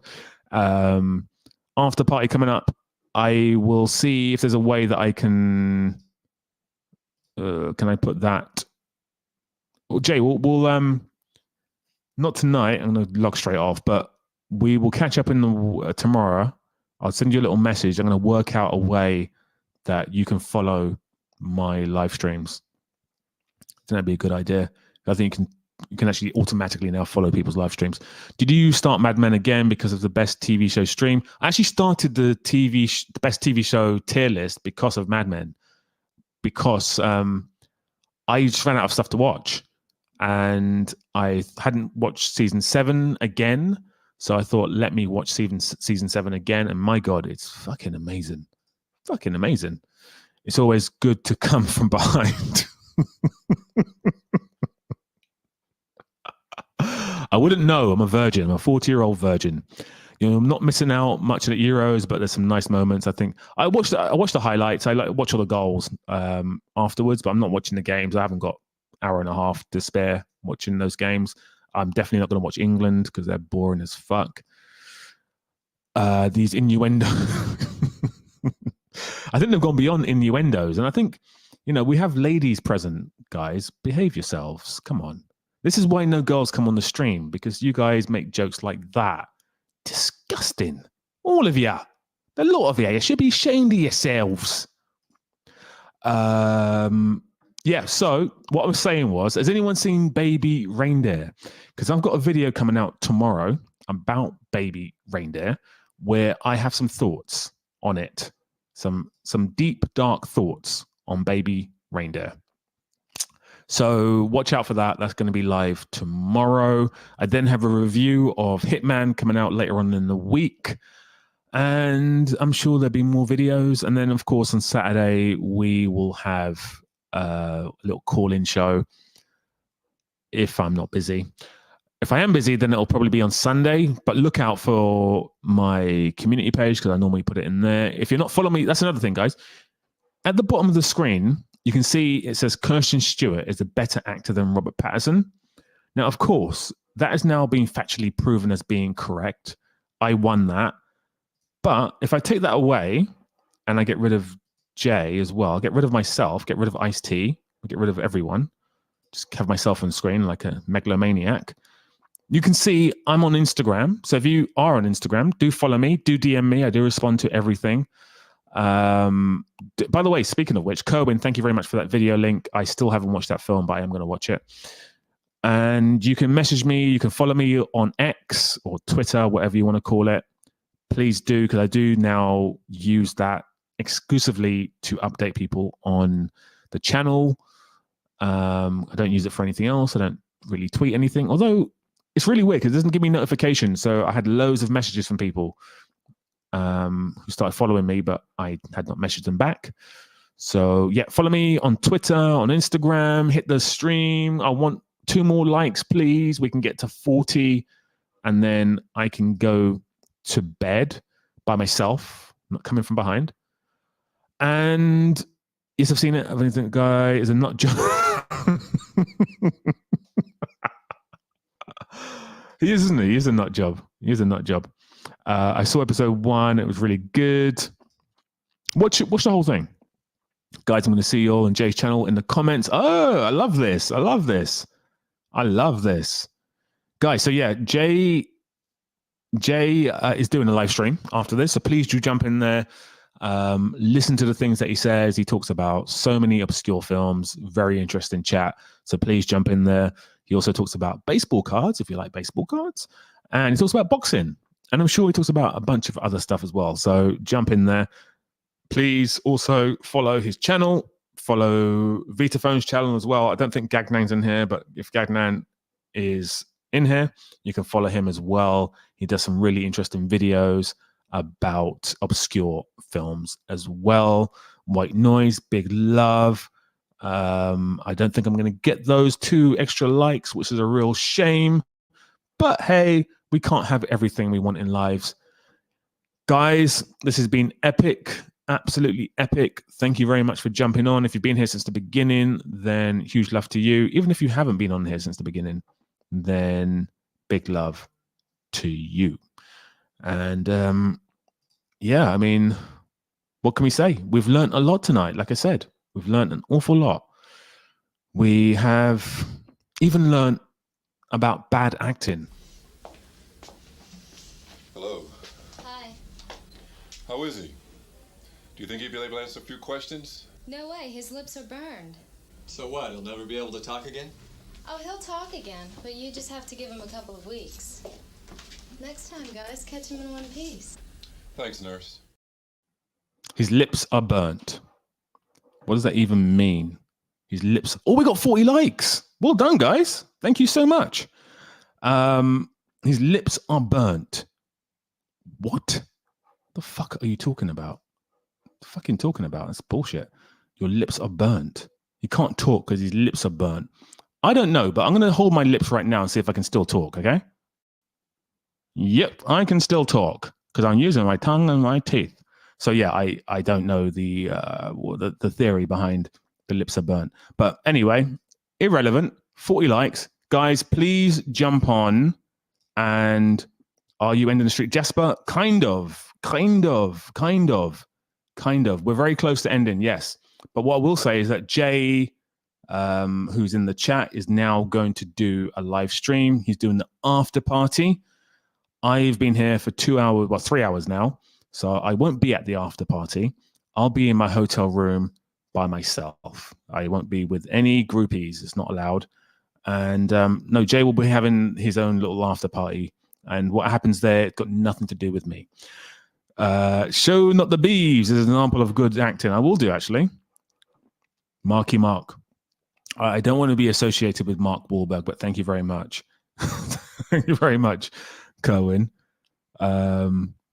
Okay, so this one is for people who love the bees. If I can bloody find it. I've got so many little things going on here. Look at this.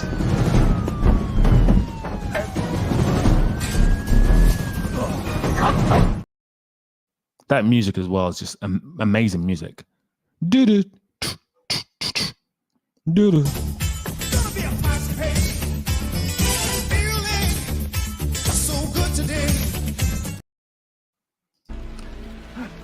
is it? What is it? What is it? Oh, no, not the beast! Not the beast! Ah! Oh, my eyes! My eyes! Ah!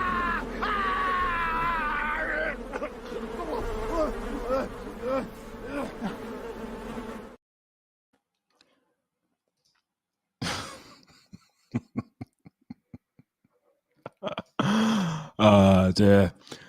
I'll send you a few emails. Hit me back after the stream. I will do Vita phone. Love your videos, by the way. Jesper, big love. So, Jesper, I know you just came on and we're ending right now, but we are going to be back on Saturday. We're doing a call-in show so we can talk about films then. There will be a subject that we will talk about as always. Thank you very much for loving the video. Do appreciate that. Amy Adams over Meryl Streep? Absolutely fucking not. JCVD. Not for me. Who? Wait. Sorry, what? Sorry, what? Cohen? What are you talking about? Are you saying that he's correct in saying that Amy Adams over Meryl Streep? What? What? Muna, how does one poor bees?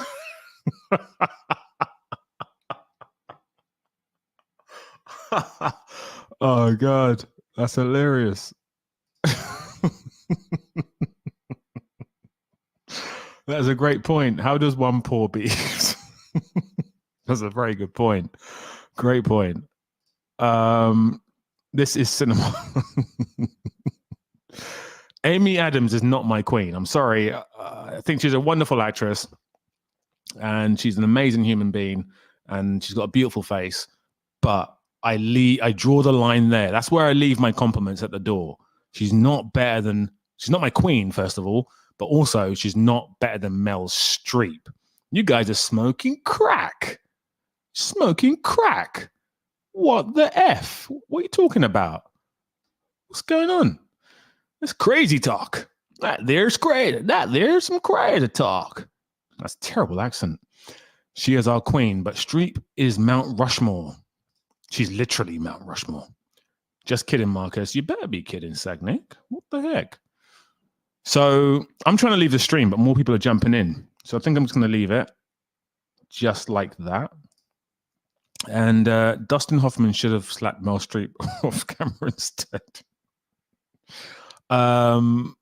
So first of all, Muna made a scandalous comment about Christopher Walken, which I will not repeat. Scandalous, most scandalous, apart from Vita Phone's outburst on actresses from actresses since the 90s. I think that might have been the most scandalous comment so far on the stream ever. So I'm not going to repeat what Muna said, but Cohen's trying to jump in and take credit as having the most scandalous comment, because there's no way on this stream we condone slapping other humans on or off screen. And also Cohen, he did actually slap her off screen. He actually did, just before a take. You mean no, that no one saw that. No one saw that. Sorry, I meant like sleep her out of the camera focus. What? Sleep her? Slept her? Slept her?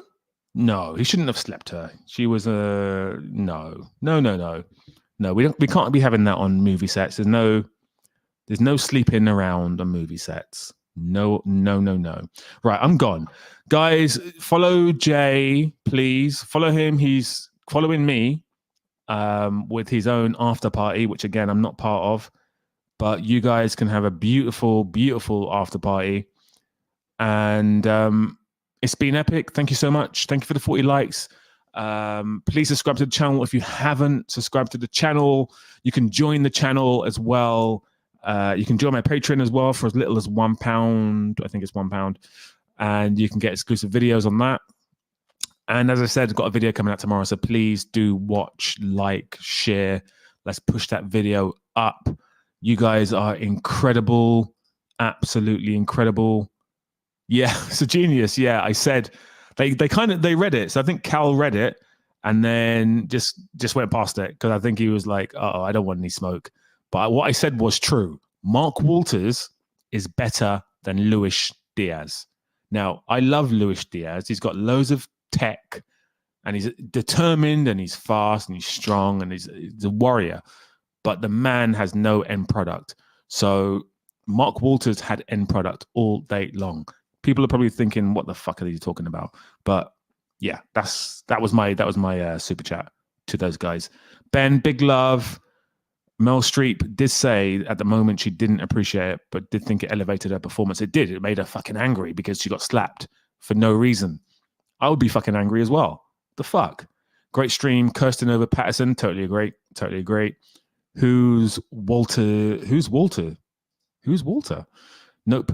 Oh, Mark Walters. Mark Walters. But yes, Diaz has no end product. So I agreed. Yeah, he doesn't. But you know, he's a trier. Everyone loves a trier.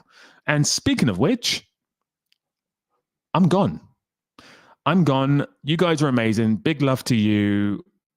Enjoy Jay's chat. I will jump in if I can. Probably not. I've been doing this for 3 hours. But Jay, amazing. Vitaphone, amazing. Kerwin, thank you for being here since the beginning. Anyone else who's been here since the beginning, thank you very much. Please follow me on Twitter. Please follow me on Instagram. I've done about 6 goodbyes now, so I think this is definitely the goodbye. Diaz can win you a match at any point. He can't though. He doesn't score. He doesn't assist. So he doesn't win a match at any point. That's the problem. But you know. Anyway, I'm gone. Goodbye. Big love. And you guys are incredible. See you on Saturday. If it's not on Saturday, it'll be Sunday. Probably will be Saturday. And big love.